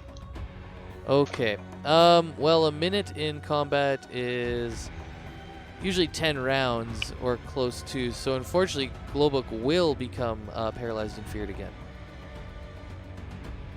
Oh, it lasts a minute? I believe, or did it just say 1 round? Let me get it back. I thought it was a minute. Let me get it back here. Let's see. Dreadful Glare. So, frightened until the next turn. No, it is just the next turn. Oh, sorry. I thought it was a minute. Oh, thank Thank Dude, God. 1 minute paralyzed. Oof. Yeah, I was wondering. All right. No, you're good to go. Oh, ooh. Okay, so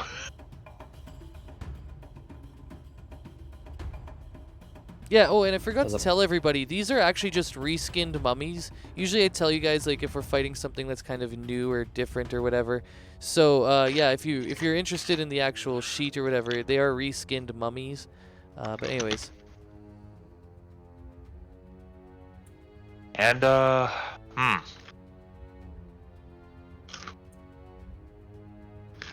Now, if these guys could stop rolling such high attack rolls, Yeah, that would be great. hopefully Bane will help. Basically, almost negates their plus. Plus, oh no. Well, that's my turn. All right. Because I don't believe an unconscious person can hear me. Nope. Nope. Damn. I think Bardic Inspiration helps with death saves. Damn it. Okay, let's see here. I'm just looking at Tala. Now that she's back into her human form, I'm just quickly looking at some of her spells that she prepared. And because she specifically has Lesser Restoration, I'm going to just quickly retouch a creature, and either when disease or condition affecting it, the condition can be blinded, deafened, paralyzed, or poisoned, not cursed. Okay. Alright, she's going to bonus action, combat change, back to her thing, and then bonus action, or then action attack. So she's just going to change back into her direwolf and keep tanking.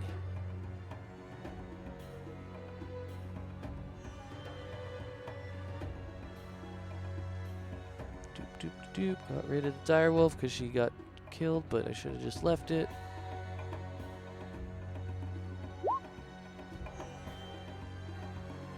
.24 to hit, and that will definitely end this guy, I'm pretty sure. Yeah, definitely. All right, the one in front of Glowbook is now dead.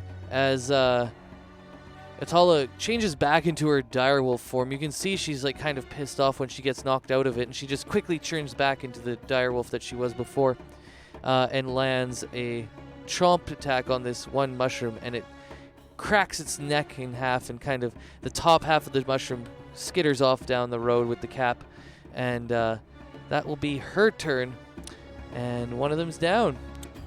5. You need to roll me a death saving throw.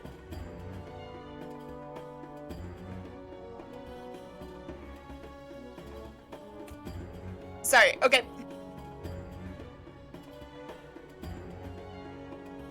You just need a death saving throw for your turn. Yep, there. Oh, a fail. All right, Gwen, you can see the two in front of you that are alive now, and everybody's kind of turning. Glowbook and the large direwolf in front of you have turned now to face these other two. What are you up to? I will Sacred Flame the Baned one. Ooh, some good damage if we can get it.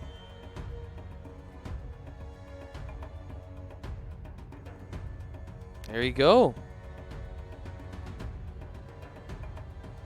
Alright, so earlier you saw some of your Sacred Flame come down and burn a hole through the one that's already dead, and now it's done the same thing to the one in front of you, ringing true with its damage. Right. Face the sun, you fungal freaks. Oh, Gwen's getting mad. Well, they killed you, so I'm not dead yet! we'll remember you fondly, 5. That's the turn. I want to Sounds die good. in this musty mushroom-filled cave. Okay. Nobody wants to die in a musty, mushroom-filled cave. That's for sure. Strangely how I thought Barrel would go. Alright. This is always how Beryl imagined it ending. Everything you say makes me angry. Either that or being thrown by a gorilla for some reason.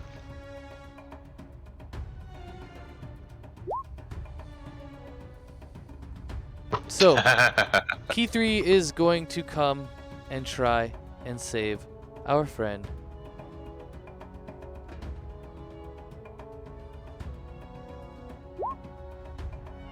Oh shit! Somebody has removed curse! With her only 3rd level spell, she will come and try and to remove your curse. So now you are removed. Your curse is removed. You can be healed. You are no longer. You're still unconscious. But 5, she sees you go down and she's like, "All right, I need to get you back. Healing doesn't seem to work." And she goes and lays her hands on you, and you can feel the curse removed in your unconscious body, I guess. And yeah, that's going to be her turn.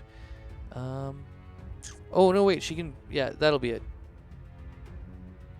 I thought she could do more, but she can't. Okay, here we go. Rotting Fist times. We got one more. Let's see who it's going to attack. Shit's gotten really weird lately. Let's just roll for it.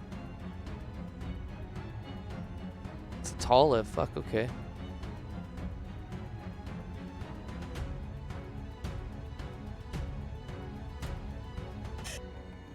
And actually, it misses Atala. It was doing so good. Anyways, we'll go back to the top of the turn order then with Glowbook. All right. Can I move like over here? Yeah, With you all these can. bodies laying in front of me. Yeah, you can just jump over the dead mushroom and the I'm one of those unconscious. bodies. Yeah, jump over Sorry, Five's Vibe. unconscious body. All right, that's what I'm gonna do. I'm gonna swing on this guy. Wonderful.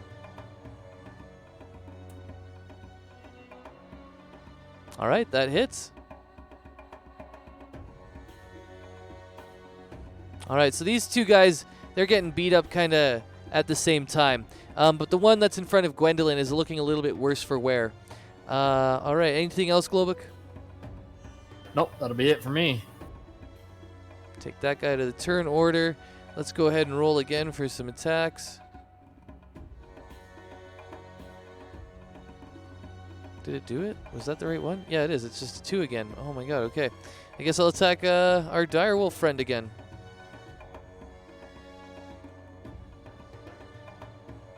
That one hits. And she has not been reduced, actually, so she has to keep rolling against this, I believe. Oh no, she was reduced by 12 the one time. That's right. Good thing we have those parentheses. Okay, so then this will be 17. Is that the mushroom with Bane? Oh, it is too, actually. Let me check the direwolf AC. It might not be even enough though, because at 20, it's just a -4, right? It's not disadvantage. It's minus 1d4. Yeah, okay. The armor class of the direwolf is 14, so even with the D4, it would still be 16 to hit. But if it's... Oh, never mind. It's a direwolf. They can take it. Yeah, it looks like she's been taking a lot of these damages pretty good. And this is the first hit that she's taken since becoming a direwolf once again. So her direwolf form is very healthy right now, but this one takes a pretty big chunk out of it, as you see some necrotic life suck out of the skin and fur of her form. Ah, lovely image. Mm-hmm. Sucking the life out of it. All right, Beryl, your turn.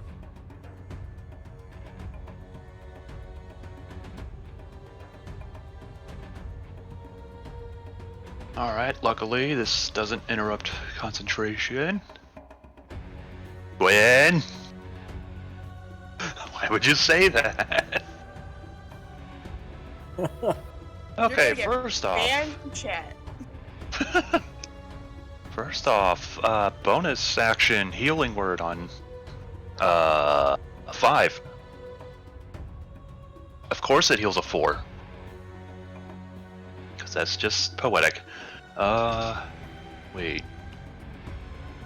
Right, because I already cast it. Oh, thank you. 5, get up, no time to be dying.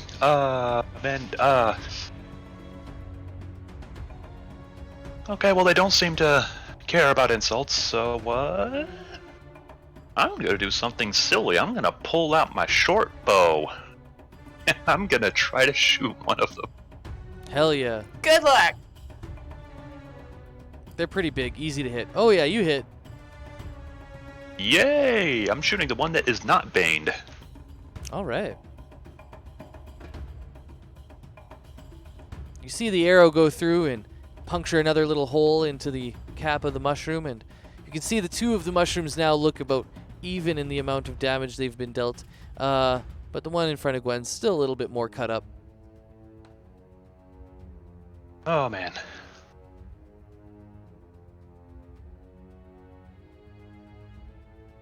And maybe in the future, maybe we don't go to dangerous haunted caves without cleric spells. It's fine. We're winning. Yeah, Maybe we should have that's a rested great one more idea. for a day. All right, is that your turn? Yep. Okay, I'll drop a big old direwolf bite, and then I think it's 5 after that one, right? Yep. Yep. Oh, a crit! Oh, nice. Oh my god, yes. Kill it. Seriously needed that. Eat that mushroom. Wait. Maybe don't eat the mushroom, but definitely kill it. Okay, so you see the direwolf turning around after killing the one mushroom that's dead, and it takes a big chunk out of the one that's not baned. This one now looks quite hurt. That was a magical attack, technically, so... oh, and it needs to make its saving throw, that's right. And we'll see if she tosses it to the ground. Yep, so after that big chunk she takes out of it, she's able to hold on a little bit more and shake its head like dogs do when they've got a dead animal amongst them. And yeah, it's able to knock it down prone. 5, you're up. Okay. Now, this might surprise you, but I'm a little leery of these mushrooms now. So, 5 is gonna, like, get further away. Hold on, I need to see how far away I can throw my spear.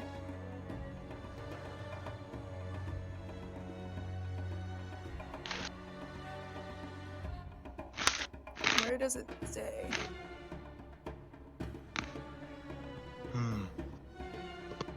Does it say anywhere? I have no idea. Hold on. I have to look up javelins.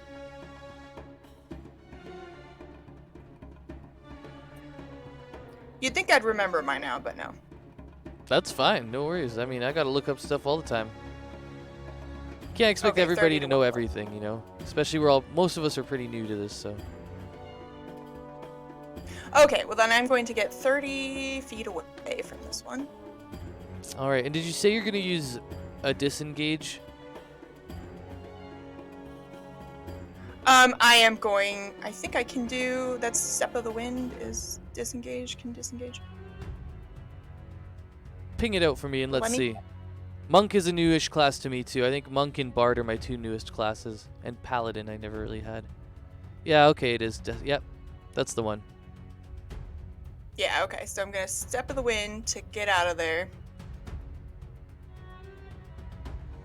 Cool, cool. And then toss a javelin. So you can just roll the same javelin attacks that you normally do.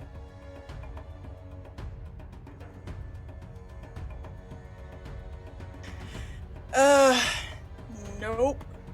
Oh yeah, especially because disadvantage. Yep. All right, so that misses. Anything else? No, I don't think. Since I'm not close, I can't do an unarmed strike. So, nope, that's it. All right. At least you're out of the danger zone for now. Gwen, your turn. Danger zone. Welcome to the danger zone. Right. Let's just repeat Sacred Flaming, the Baned one. Nice. The arrow has infected me. You're running out of juice. Oh no. It's like a sun drop as opposed to a sunbeam. Yeah, one little light beam, a little ray, like razor hair thin. Which one was it on? The one with Bane on it. Yeah, I guess now that 5's up, she's not as invested in killing these things. Yeah, she's Yeah. not looking good either. She looks like she got her ass whooped. Yeah, I have 4 HP, okay, and I'd prefer not to be cursed again. Not for my own benefit, but because, you know, if we all end up cursed, somebody's got to be able to carry people. I meant more like now that 5's alive, like Gwen isn't like as bad with these things. Oh, okay, okay. That's why it's only That's 1 fine. damage instead of 8. Of course, that's the time they failed to save. Lost your motivation. Yeah, that's the turn. All right. Oh, that one has Bane. Why am I not vicious mocking it? Whatever. Key3's gonna step up and oh no, wait, she's not gonna do that. I'm always like, yeah, she's gonna do the same thing she always does. Who can I cure now? Can I run? Oh, you're too far now. You ran away from me. All right, she's just gonna kind of use her. Who, me? Yeah. Anyways, she's gonna use her blowgun to attack the one with Bane. I was gonna heal you, you know. Sorry, I threw a spear over that way that missed. You can grab it and use it if you want. Actually, she's gonna use her hand axe. She's It's still a got. javelin. Javelin. Why can I not remember the word javelin? Oh well, it happens. Alright, Key3 tosses one of her hand axes. She only has one left, I believe. And, yeah. You can go ahead. Who's next? Mushroom Man. Okay. He stands up before your eyes, shaking off that large attack that Atala did upon him. And then, let's see, I'll roll for who we're going to attack. Lost in the sauce, we're going for Gwen. Oop.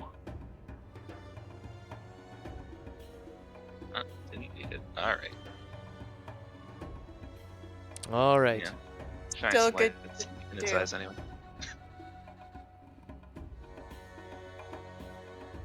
So, that takes us back to the top of the turn order. Glowbuck, you've closed in around these two mushroom skeletons. What are you thinking? Alright. Same thing Glowbook always does. Take over the world.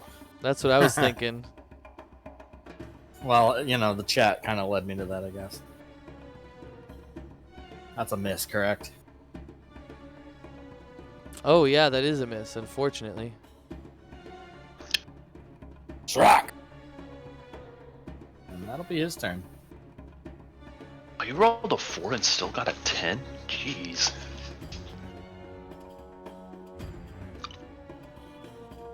Are you jealous? Little bit. Me too. Oh shit. Who is this one attacking? I forgot to roll it. Oh, it's Atala. All right. And this is the one with Bane. So let's see. Does it stop it? Maybe 24. Nope. Okay. But it is only 11 to Atala, and she is almost out of her direwolf form now, as she looks pretty beat up. Has she been cursed yet? I mean, she must have been, which is why Yeah. he hasn't been rolling for it. Yeah, she got her reduction from 24 max health to 12 max health. Yikes. Alright. It happened when 5 went down. All right. Yeah, that was a bad turn. Yeah, it was the second strike that got her. Anyways, Beryl, your turn now. The two mushrooms are looking pretty beat up. You guys have pumped a little bit of damage into them this last round.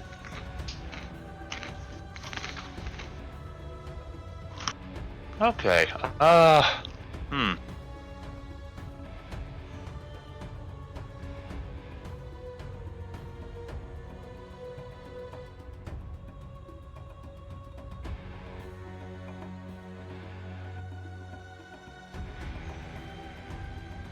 Yeah, go for it. Yep, that's trying to decide on which insult to use. I have a list now. God. Ooh, I like the sounds of a list. This is gonna keep it fresh and exciting. Like categorize, so there's like a section for each type of enemy we might encounter. I was thinking about it, but man, I need to find more. Anyway, I'll look to the one that's baned and say, "You look like you sleep on a pillow of caltrops." Nice. Cast vicious mockery.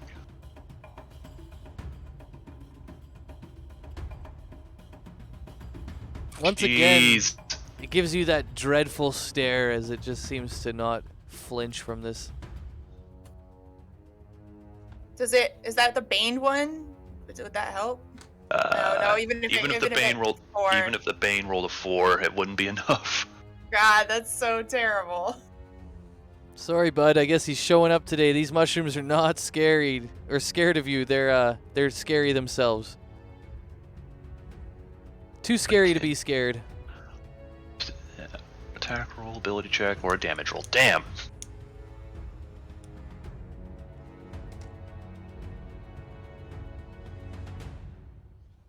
These mushrooms be really wise.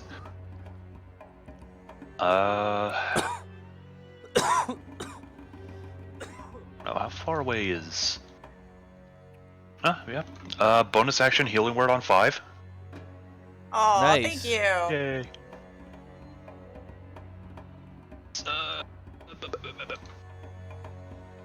I will Aha, take that. 6.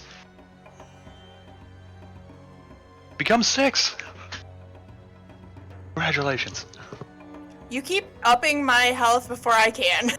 Oh, sorry, I'm really bad. Well, if you don't want me to, just tell me. I mean, it's fine. I just, I keep being like, all right, I'll go, and then I'm like, oh wait, it's already done. Yeah. Oh, I thought you were talking about me upping your health.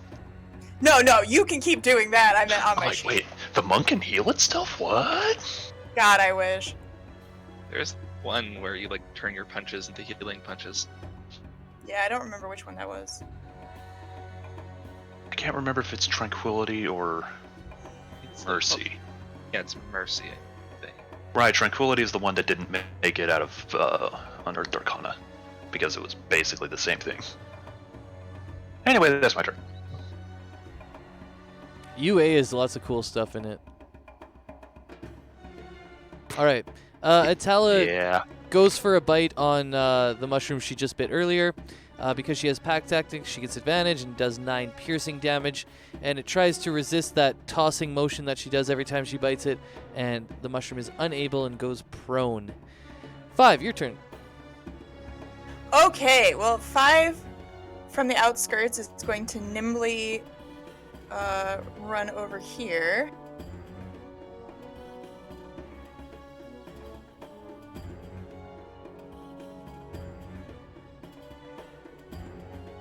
And we are going to get an acid attack on both of those mushroom boys. Ooh-wee.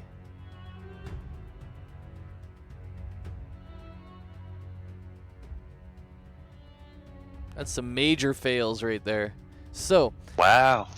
you can go ahead and roll your 2d6. So they both take 11 acid damage. Damn. Fuck off. What? Yeah, nice. Wow, that's almost max. Good job. Just checking to make sure they're not immune or anything like that. Or resistant. Nope. Acid burns through these mushrooms, melting them. Yeah, exactly. We're melting them.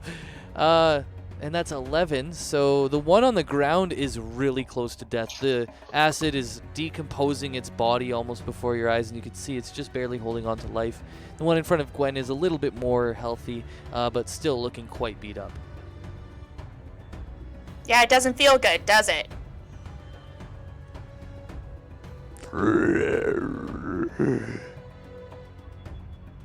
I was not expecting that sound to come out, but nice. All right. Is that your turn?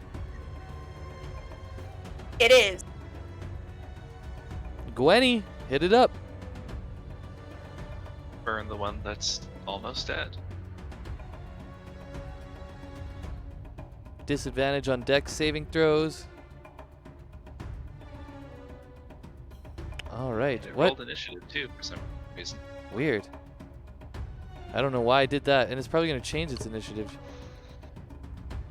Doesn't No, look it like didn't. Good. Thank God. Okay. Anyways, the dexterity of Dex 15. save was so good, it summoned another one. Yeah, exactly. Brought the other one back to Spit on life. its tongue. Now we have to fight the tongue. No, I'm kidding. No, but it does pass your sacred flame, so it doesn't take any damage. Oh no, wait. Yeah, Alright. with disadvantage. Yeah. Yeah, that's it then. All right, we're getting close here. It looks like they're both pretty close to death. Key 3, she is going to go ahead and attack because she is near the end of it. We'll go with the blowgun.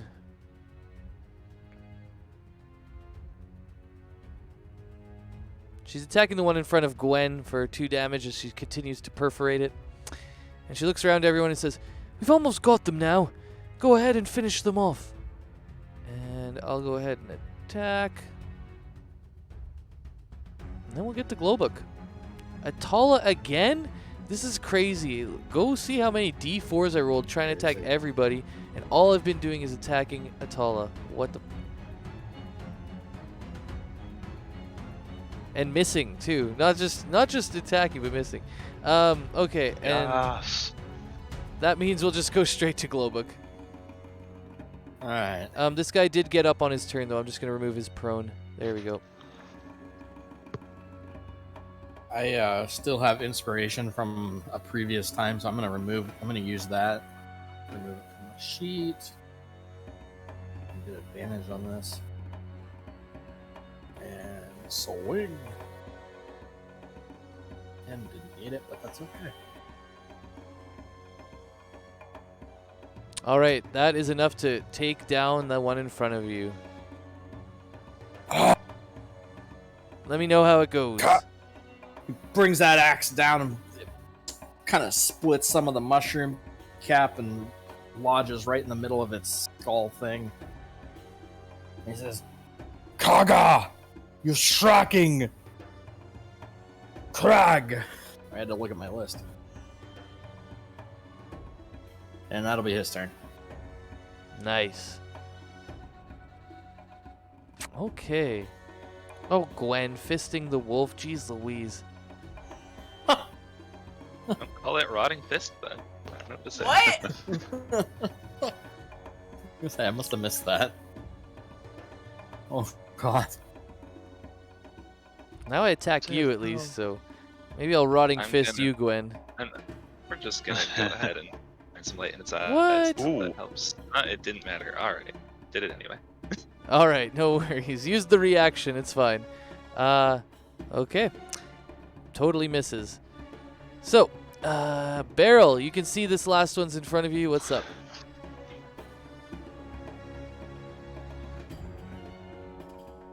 Like, you poser, those aren't even your bones. It's just mockery. Yeah, that max damage that it's gonna save from. Wow. You should be a gambler or something. Always bet on yourself to lose. Yeah, exactly. Good lord. These things have no sense of humor. Or the biggest egos ever, I can't tell. Or both.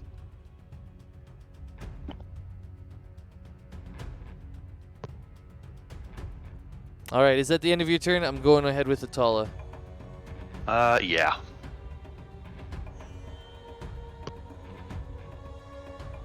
All right. She jumps on top of this one, chomping it down, and we're going to see if it goes down again. This time, it looks like this mushroom is really close to death as she takes a big chunk out of it, 13 damage. And he resists being tossed to the ground, but it looks pretty close to being dead. All right, let's see. 5, your turn. Oh, me? Okay. Oh, man. Alright, I'm going to... It's like I want to get close so I can properly punch it, but I also really do not want it to curse me again. So that would be very counterproductive. So I'm just gonna, I'm just gonna chuck my javelin at it. Another one. Give her a toss.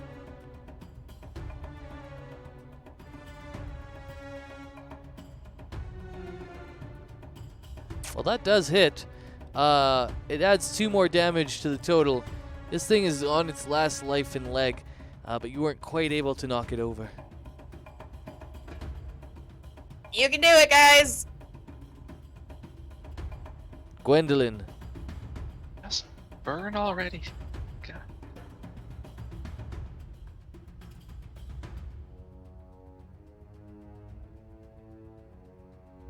All right, Gwen. Let me know how it looks. Alright.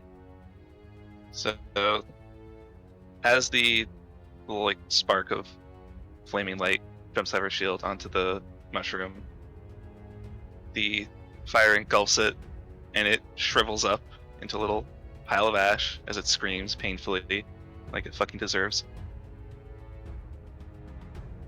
And yeah, it just gets reduced to ash, and hopefully whatever soul it had is sent to hell and tortured for all eternity, because fuck these things. Wonderful. Yeah, you see their dead bodies kind of losing the life out of the mushroom form they have. And Atala, she changes back to her human form, and she comes up to everyone and she says, "Oh my gosh, I didn't expect to see this when we came here." These new mushrooms were evil. What kind of plant avoids sunlight? Cracking call, that was awful. Yeah, I could go pretty much my whole life without fighting another skeleton wearing a mushroom suit.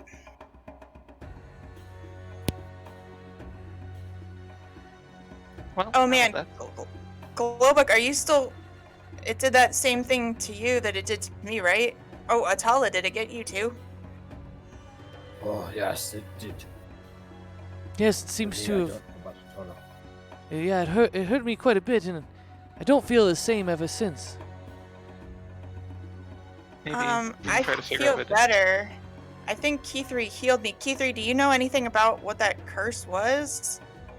Key3 looks at all of you and she says, "Yes, I've seen these before, actually. It's a type of corpse mushroom. The mushrooms, they infect dead bodies if they're left in caves. And then what happens is they become almost sentient again and try and infect others. You better watch out there, Globuk. Every 24 hours or so, you'll be feeling the effects of this curse. And if it reduces you to a certain state, you won't be able to fight it and your body will be turned to dust." Oh, that's... Why do we keep getting cursed with things that require, like, really strict timelines? It's fine. We can make it back to Die Shield in Well. time to find that person who's going to cure Grigor. For lack of else to say, we better get our cracking Nick back to Daishield. We want to Yes, whatever Globuk said. take a few minutes to find those bodies and burn them. Yeah, well, I mean, we might as Aren't well. they in the We're here. mushroom? Are they? Are those the bodies? Roll me an Oh, no. investigation. I thought we were only here to fight one ghost. No, there were three body, three ghosts, three. I see everything in this cave. I find it all. Yes, But you do. didn't we already kill the first two ghosts? All right, 5. Globuk runs. You, as Or you're ghosts looking and around, mushrooms. What? you see that first off, there's all these little mushroom bodies around, little fairy mushroom circles essentially. And Key3's kind of pointing to those. She says, "Yes, these are some of the smaller bodies. If they end up getting into a corpse, they'll eat you alive essentially. Most of our living bodies, though, we can fight them off unless you get the curse. Anyways, 5, what else do you see?" And as you're looking around, 5, you notice that there's also a large crystal formation on the top, kind of around a corner over here in the far side. It's up on top of the ceiling, quite a ways up, maybe 30 or 40 feet. So as you look up, you can see it. And then there's also a bit of dripping water that runs down the wall and kind of disappears back inside of it. And as you're looking up, you can see that this is about 20 feet across, and it's a huge, essentially, deposit of some type of crystal. And I guess while you were looking at the mushrooms too, you noticed that the bodies that Globuk was kind of talking about, the 3 bodies, it seems that these are the bodies, the rate of decomposition, the fact that they're just bones and stuff. It seems that these were the bodies of the haunting creatures, and that by destroying them now, you've probably set in motion the releasing of their souls. I think those are probably the bodies that we were sent here to destroy. I think we probably did enough, but if you wanted to burn them, you can't overkill a zombie. We should burn. And maybe burn babies too. Yeah, just burn all of everything. This whole place just needs to go. Can I Sorry, my wife's cracking up in the background at me saying burn the babies. Yeah. Yeah, I mean, it's pretty amusing out of context. Okay, so you said this crystal thing is 20 foot across, but it's like 30 feet up. Yeah, it's between 30 and 40 feet up, and it's 20 feet across, and it's a huge, like, crystal deposit on the roof of the cave. Can I try to get up to it? Yeah, you can roll me an acrobatics check if you're extra proficient with that.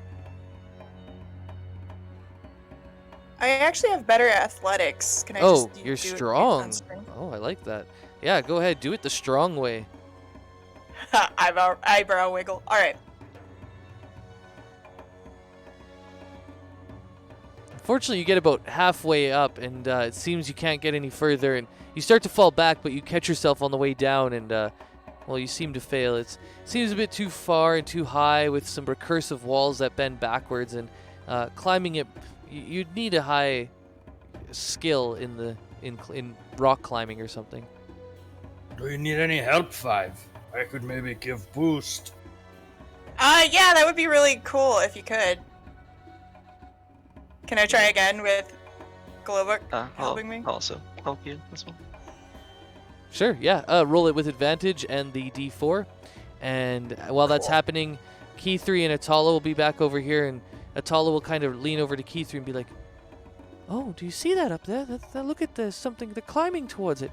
And Key 3 will be like, "Oh yes, I wonder if the That's Dragonborn will fall." 15? Yeah, at that point you're able to get to the top of the area of the wall where it meets the crystal over here, and you can sort of get your hands on the crystal. You're within the 5 feet distance of striking it if you need to, or doing whatever you want to. I didn't mean to roll athletics. That was on accident. I was scrolling through it. Really, we both sucked. You stub your toe. Do I notice anything additional about it with my previous investigation, or would I have to roll again to look at it closer up? This is going to be a nature check if you want to know about the crystal. Is that what you're trying to figure out? Well, yeah, while I'm up here, I just wanted to look at it again. My actual intent is chipping off a chunk of it because I think it's pretty and I just want it. But I also, while I'm here, I want to look at it more. Yeah, okay, so yeah, you can give me a nature check. I'd run with that. Okay. Yeah. I'm not that. You know that this is probably some type of crystal, and it seems pretty rare. You haven't seen many formations like this in the books you've read before, so. And then yeah, as far as trying to break off a chunk, let me know how you're thinking. Do you want to use your weapons, your hands, or are you just gonna kick it? I mean, my strength is pretty good. Do you think? I don't think using a blade would work any better than just finding a chunk that's stuck out far enough that it doesn't have as much integrity, and then just trying to kick a chunk of it off. Here, Five, you want to borrow axe? Well, one, I don't think you throwing your axe up here is a great idea. Two, that's fine. I'm pretty strong, usually. Sometimes. We'll see. Alright. So, while you're up there, you're kind of alone. Nobody's really up there helping you, so I'll just get you to roll me a straight roll with your strength check. Fuck off. I made it 18. Yay! I was like, 18's pretty high. 18 should be. I didn't think you'd have to go to 20. Anyways, crazy. So the first time you try to break it off, you land a really deft kick to one of the overhanging things, and yeah, the kick that you do kind of backwards while you're clinging to the wall is able to knock off one of the lower hanging fruits, as it were, of this crystal, and it comes crashing to the ground in a big heap, and it looks like it's about. Oh, and I'm gonna go to ounces for this, for our American friends. 4 ounces. Yeah, let's just make it 4 ounces. That sounds pretty good. What is that? That's like a few hundred grams. That's a chunky size crystal. Yeah, I'm thinking in steak terms. Anyways, yeah, so you got a 4 ounce crystal there. It's black, smoky, and it's on the ground. Sweet. Five will turn and be like, nice. Globa, catch me, and then jump off. What? Globuk, do you attempt to catch her? I guess. All right. Wow. That So, meme, you know. If I jump in him, he'll catch me. No, don't. I'm holding coffee. If you die to this jump after surviving the mushrooms, then you deserve this. I know. I can't help it. This is what 5 would do. Ding dong. all right. Ding dong ditch off the wall. Here you go. Dex check for you as you jump off, and strength. I'll give it a saving throw for you, Globuk, as you're getting a dragonborn thrown at you. Oh, not too bad. You guys actually Didn't do too bad overall. you coordinate pretty well, actually. I will say that you're gonna take a little bit of bludgeoning damage, Globuk. Oh, he rolled higher than me. I'll take it. He's cursed. Oh my god. Well, you know, your check was just to see if you can jump into his arms. If you failed your check, you would have just taken all of it. Anyways, Oh, okay. like you would have taken fall damage. But anyways, yeah, Globuk, you make the successful catch. Congratulations. But you do take 3 points of bludgeoning damage as she comes down into your arms and kind of hits your chest and your knees as you catch her. I have to be more careful next time. Yeah, sorry. That was one of those times when, you know, I did a thing and then I was like, maybe that wasn't a great idea. I'm really working on thinking of those things beforehand instead of after. It's okay. It's okay. Inspiration for 5. I keep getting inspiration for doing dumb shit. Well, it's on your character sheet. I mean, it is. I am acting true to my character. Yeah, so yeah, I'll do that. Anyways, yeah, you Why, make do it you successfully. Want to die? No. Are you I'm sure? sorry. Because you act like it. And 5, despite being... How tall is Gwen? Not that tall, right? Gwen is 5'8". Okay, well, despite being, like, at least, 4 inches taller, looks very chastised. Her tail is all droopy, like, kind of like, oh. You don't have to feel bad. You just need to think about things before trying to kill yourself. I'm sorry. I'm less worried about me, though. I'm sorry, Glowbug. I hope I didn't hurt you. I know you're cursed. It's okay. It's okay. Fine. Don't Oh, yeah. worry. Let's get these bodies burnt and head back to Daishu. And 5 picks up my crystal chunk and sticks it in my bag. All right. Anybody that's all we found was crystal. Anybody check anything else?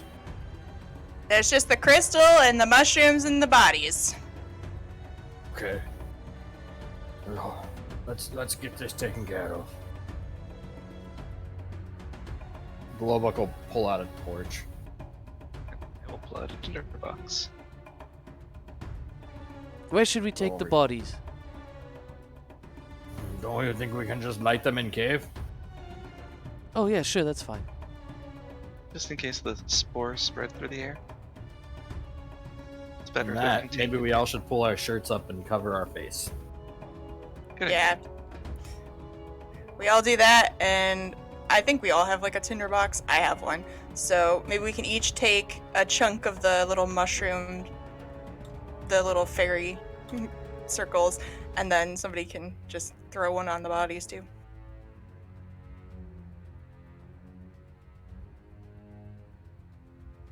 Fire! All right, so you all kind of go around and set fires amongst the mushrooms with your tinder boxes and whatever other flames you have at your disposal. You know, Atala helps out a little bit here and there with her fire bolts, blasting mushrooms along the way. And you've all pulled your respective clothing up above your face.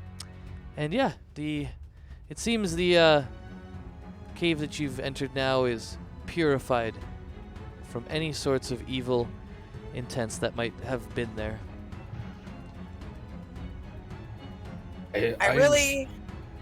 Oh, sorry. I just hope this helps this place be less cursed.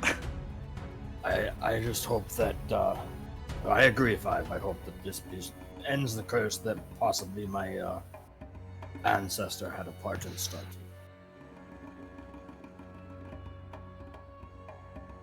And I will definitely ask you how you feel about that once we get out of here. Yeah, maybe we talk more about that on road.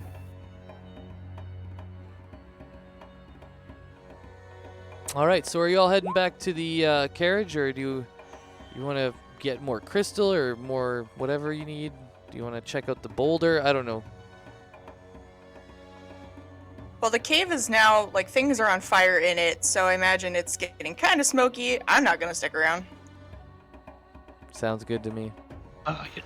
As we leave, I'll go ahead and investigate the boulder, check it out, give it a once over. Okay, cool. Yeah, roll me investigation actually first to see if you can. Figure anything out. Why did it do it 3 times? Holy crap. Not sure, but you're not able to exactly glean the nature of this rock, other than the fact that it seems to be a little different than everywhere else around here. Okay.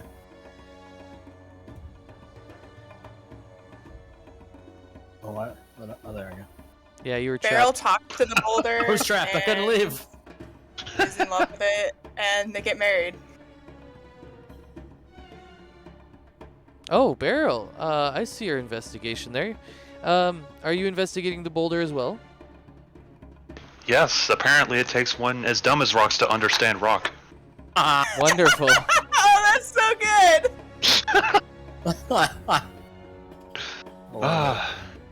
Yeah, so what you're able to find out about this boulder is that the orcs in the area, this has been carved. Essentially, that it seems that the orcs that used to inhabit this area, this was a way that they would hide different secret little caves that might hold, places to hide and sleep, or different places, burial places.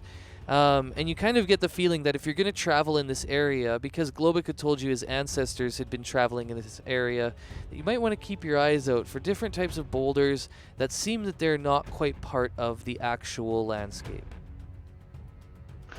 So we're playing The Legend of Zelda now. Got it. Yes, exactly what we're doing, yep.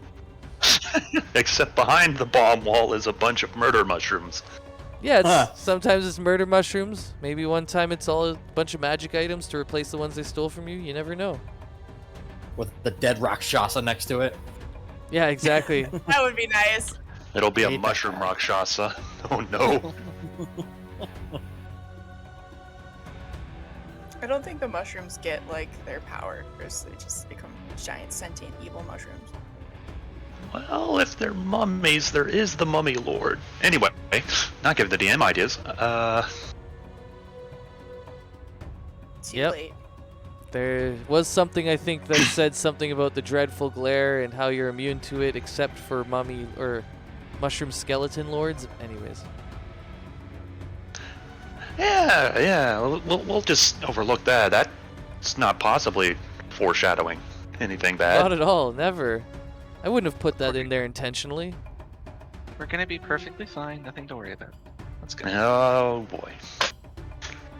All right. Well, as you guys get out, Key3's gonna ask you, Five, about the crystal you found. She's gonna say, Five, I know that earlier I asked your group if you had a crystal, and well, now it seems that you have been able to harvest one.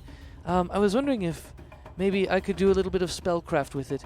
It seems that's probably the part that I need to finish off with my automated construct of a carriage. Oh, yeah, I didn't even think about that. But I totally owe you for uncursing me, so absolutely. So, Five rummages around in her bag and pulls out the crystal and hands it over. All right. And as Key3 takes this crystal, she kind of goes back over to her carriage and she says, all right, everyone, well, I'll probably be able to perform a little ritual here, and what I'm going to do is I'm going to put one of my spells into this, and it should power our carriage here. And, well then, Atala, you won't need to be a dire wolf, and we won't need to hook her up. We can just go ahead and travel. But I'm wondering, my plans are to go back to Dragon's Keep, where I was originally going to go, and see the Heart of Dragons. I know that if we push it, I can probably make it there by the time that they're going to go on stage tonight. But you're all going back to Die Shield. I was wondering just how you're going to get back, or maybe if you'd want to come with me, or what your priorities are now that we've solved this mystery. That is a really good question. You know if there's anyone in Dragon's Keep that could help Glowbook? I'm not sure. I know I can help one of you each day, but we would need to, because there's 2 of you who have curses, we would need to find someone else who could help. And I'm not sure who exactly is there, but we could see. I know that back in Die Shield, there's probably at least someone at Ghost Hall who could help you from the Empire. Is Dragon's Keep? It's a big place, though, right? I mean, they should probably have somebody. True, they should. I just wouldn't know anyone. Whereas I feel like maybe at Die Shield you might know somebody. But if you don't know anybody in Die Shield that could help either, I mean, it's about the same to go either way. I mean, I'm sure that. I was just thinking maybe we should go to Die Shield because Ileana's going to be looking for us and possibly sending people to look for us. I'm just a little worried because if we don't have a carriage, we'll be basically just walking, which will take us. And if something happened to Ileana, I mean, it could be longer than a day before we get there, for sure. Do we have an estimate of how long it would take us to go from the crossroads to Die Shield on foot? I can get you it right now. I'll do the quick math because I have the draft horse thing pulled up from the fight with the giant hyenas.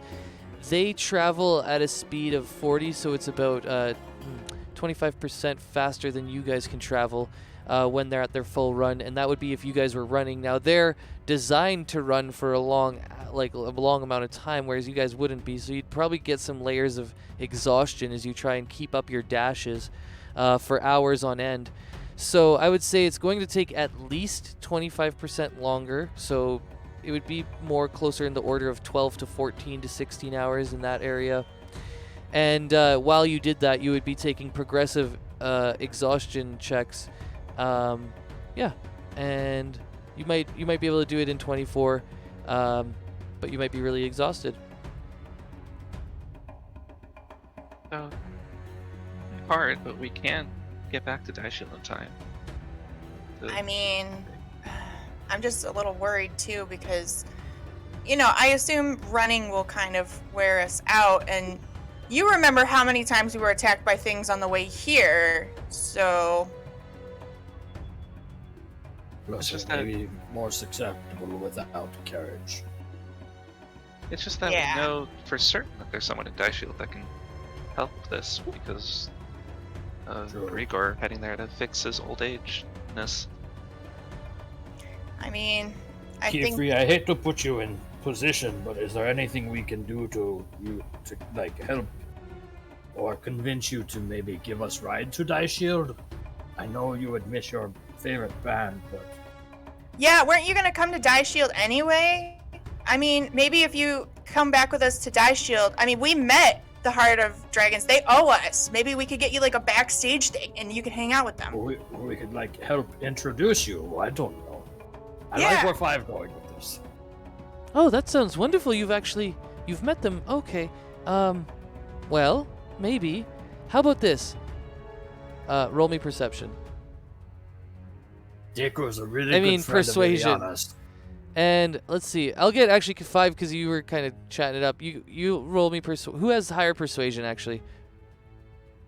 I'm None sure of us it's have her. charisma. Give me your I have modifiers. 0 charisma.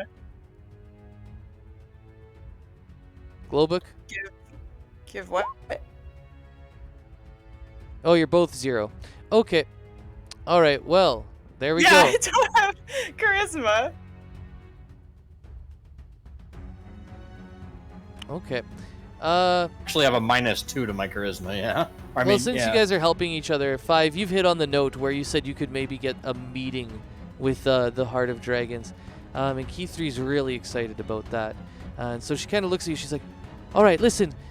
If you can really get me a meeting, that would be amazing. So, 5, I'll do this. I'll do this for all of you. But when we get to Die Shield, you have to set it up. You have to try your hardest. You understand me, right? 5 turns around and like takes Key3's hands and like looks at her earnestly, like, absolutely. I mean, they were really nice, and one of them I think has a crush on Ileana, so like I know that we can totally get them to hang out with us. Okay, wonderful. All right. Here, give me 1 hour, and we can all take a rest, and then we can get on the way.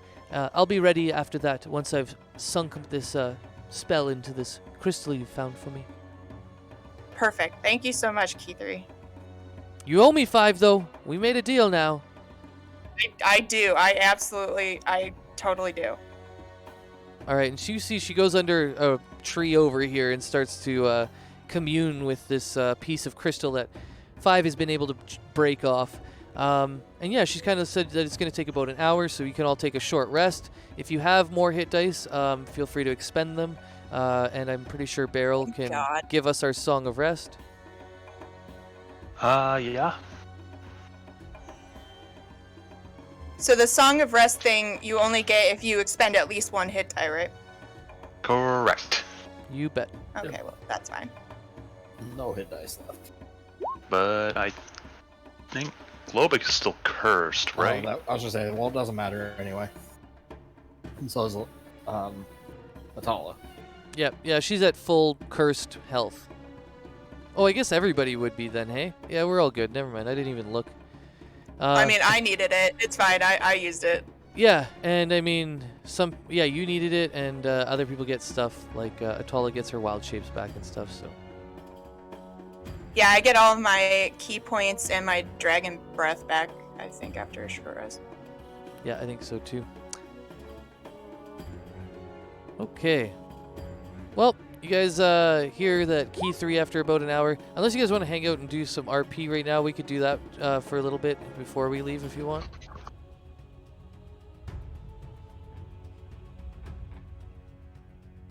While you guys have your short rest. If not, we can just jump on the carriage and start heading back to Die Shield. Oh, I guess we probably all just kind of like take a seat next to each other. Dang it. Somehow JoJo ended up behind me and I keep forgetting her. There we go. JoJo comes out into my hands so I can break off tiny little pieces of ration and feed them to it. And 5 will just be like, well, I'm really glad we got that settled because I had these terrible visions of us getting waylaid constantly on the road and then you guys like turning into husks and then shriveling up into dust and blowing away. Yeah, it's been quite an adventure already. Seems that it never wants to end, but I feel like we're finally at the last leg of it. Yeah, this has been, I really had no idea that like just outside of the walls of Die Shield was so much stuff. The important thing is we're all safe, and we've learned how to deal with this, and we're all better for the experience. I really wish we had some way that we could contact Ileana or somebody back in Die Shield. We're gonna make it there in no time. We'll be fine. Globuk, how are you? Are you feeling okay? Oh, yeah, I haven't quite felt great since the whole possession thing, but I'm okay. I think that the effort that we put forth to end this possible horrible curse that we've encountered at the crossroads is hopefully over now, and that makes me feel better about the whole situation. Yeah, that would be really weird to like find out that your ancestors killed people and then they cursed you at a random crossroads. Well, what happened was, I realize I didn't really tell everybody too much. When I was possessed by that ghost, I saw Forge and he helped me, and we saw the ghost's memories, and I don't know how old back or how far back. One of the orcs that attacked them in this cave was one of my relatives, and the way they killed them and moved the boulder in front, their spirits did not rest, and those spirits are what actually cursed me, I believe.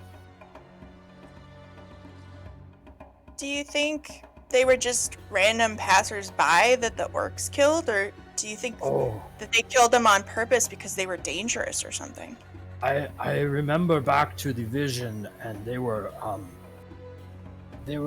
don't know if they were soldier, but they were riding horses, and they had symbol of the Empire on their clothing. They could have been Empire soldier. It just seems like so much effort to go through to, not only behead somebody, but then, like, hide their bodies in a cave and roll a giant boulder in front of it. Yeah, well, orc are, asshole. Yeah, you said that. That's the best way I can put right now. Definitely kind of extra. Yes, orc, not very nice people. If all they wanted was to rob them, that seems like so much extra effort for no reason. Yeah, maybe there was more to it than I saw, but I only saw the ghost that possessed me. I was only able to see his memory. Maybe turning them into ghosts was the point? I don't know. That's what I'm thinking. Something like they wanted them to become evil, or maybe they weren't soldiers. Maybe they were like arcane users, and that's how they became really malevolent ghosts. It's possible, but when orc fight or when orc kill something, they don't really think about. Maybe they do. I don't know. I don't really think about what happened after. Don't really care. That's fair. It makes it even stranger why they went through all the effort to hide them in the cave and behead them. Maybe there's Unfortunately, I don't know. caves all around here full of dead bodies. I'll get you guys actually to roll an intelligence check if you want to try and put some of these things together. Because I feel like you're all on this like precipice of understanding it, asking the right questions, and maybe one of your characters will just have a click of an understanding. Just an intelligence? Yep, an intelligence check too, not a saving throw. Can I use insight? I guess I'll let you do it. You guys can, add your I'm so much modifiers more for insight if you insightful. want. So Globuk and Gwen, you can retcon your rolls to change the insight if it's better. That'd be an extra 3 then, if it was an insight roll. Okay. So Yeah, I'll me just too. say all three of you, because you rolled all relatively well, or well enough to pass, so that's great. All three of you kind of come up with it at the same time. It seems that actually this is some sort of orcish burial ritual, and that because it's normally applied to the orcish tribes, and it was applied to these people who don't actually fit in the orcish tribes, their souls didn't accept the way that they had been buried, quote unquote. And so their souls sat restless until you now have all come and given them a proper burial, or in this case, a proper burning. I forget what it's called, but anyways, a body burning. Cremation. Yeah, a cremation. Yeah, that would make sense. Disgusting. I mean, at least as much as anything makes sense. This is why you always burn bodies. Nothing goes wrong with burn bodies. You're not yes. wrong, Gwen. Not that I don't want you to burn my body if I die, but maybe you can see if anyone can bring me back to life first. Just don't cut off my head and put me behind Boulder. Yeah, that seems a little gruesome. We only burn the bodies when we're sure there's no way back. Okay, that's fine. Or if, we don't want them to come back. Much more valid. Yeah, bad guys. I've read a few horror scrolls, and that's always a problem. Is they never behead them and cut off their hands and legs and burn them, and then they always come back.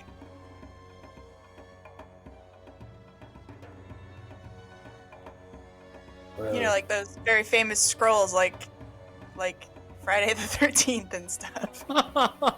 Oh yes, I've read those. I'm quite partial to them actually. 5. I like reading. Yeah, me too. I've never liked the scrolls. I mean, they can be a little scary.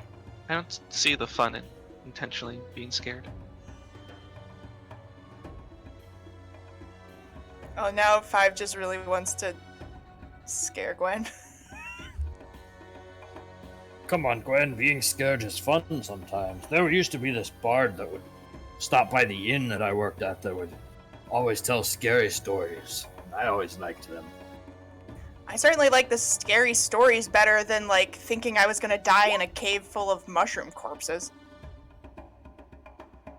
Maybe if I ever run into that bard again, I can tell him some of our stories about fighting mushroom corpses. Yeah, I mean, that's some real great material there. I'm just saying I would rather be happy than scared. I mean, that's fair, too. Yes, some happy stories are really nice as well. Who doesn't love a happy end? Oh shoot, it's already 6 o'clock. Yeah, it is. Yeah. I'm just gonna check actually to see what's going on around here. Do you guys want to keep going, or do you have to get out right now? I got nothing but time, personally. Unfortunately, because it's later in the day for me, trick or treat starts soon, so I have to go get me changed. too. And Actually, yeah, I can't stick Yeah. around either. I gotta do Halloween. Oh yeah, Halloween's a thing. All right. it is a thing. I get so lost in the D&D. I'm like, oh yeah, reality. Lost Okay. in sauce. So yeah, we'll say that around this time, Key 3 comes back, and she's like, all right, I've affixed the crystal to the underside of the carriage, and we're ready to go. Everybody should hop in now if you're ready, and we'll be there soon.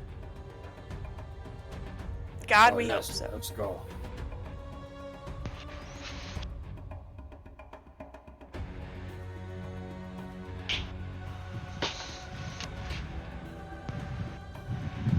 It's weird having a carriage with no horse. True. I miss Argo and Trigger. Yeah, but we'll see them soon. They're in the stable in Die Shield. right now. Sob.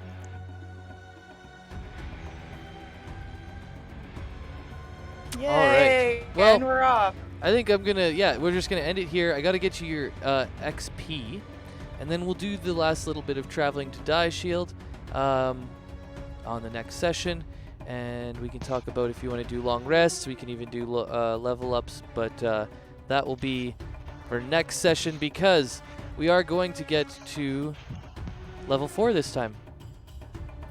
Yay! Woo! So, we passed Ilyana and Grigor's giant hyena battle, and we passed the mummy spore people, which were actually mushroom people, skeletons that I made. So, that's 400 each to Ilyana, who's not here, but then all of you as well.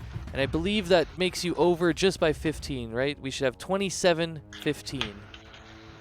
Yeah. Yep. Yeah. All right. Wonderful. And the little character mancer level icon appears. Yay! Hooray. Yeah. So I will let you know, like, we're going to go through and do level ups at the beginning of next session. If you want to start looking at your level ups, or if you know what you're going to do already, we can go ahead and, just prepare for it, actually. We'll do it all together because we got to talk about abilities, scores versus feats and all that stuff. But we'll wait. Yeah, so hold off on the level ups. we'll wait till next time, but at least you know that you have your level ups. And I play usually in the game. You have to make your long rest before you get your level up. So you don't level up instantly when you get your EXP. Just to recap, you only level up once your entire group or your character has taken a full long rest and you've attained the EXP. All right, any other questions or anything else before we shut it down? No. Nope, I don't think so. Oh, that must be nice. Dang, Gwendolyn, you're getting all the fun.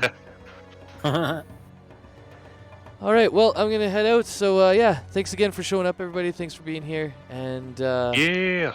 I'm ready for next session already. I'm just waiting to get back to Die Shield and start doing some RP with the Reef, the Leaf Pleurodon and all that. So Yeah. Yeah. Reef Leopleurodon.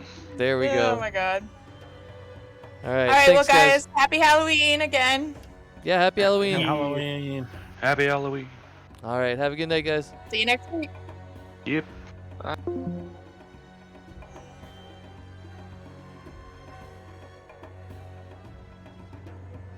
All right, and thanks for being here, Twitchers. We're going to shut it down today. We'll be back again Sunday to continue with the champions of Javrok as they get back to Die Shield, and all the mysteries and information will converge. What mysteries lie ahead? We'll see. Till then, have a good one. Ciao.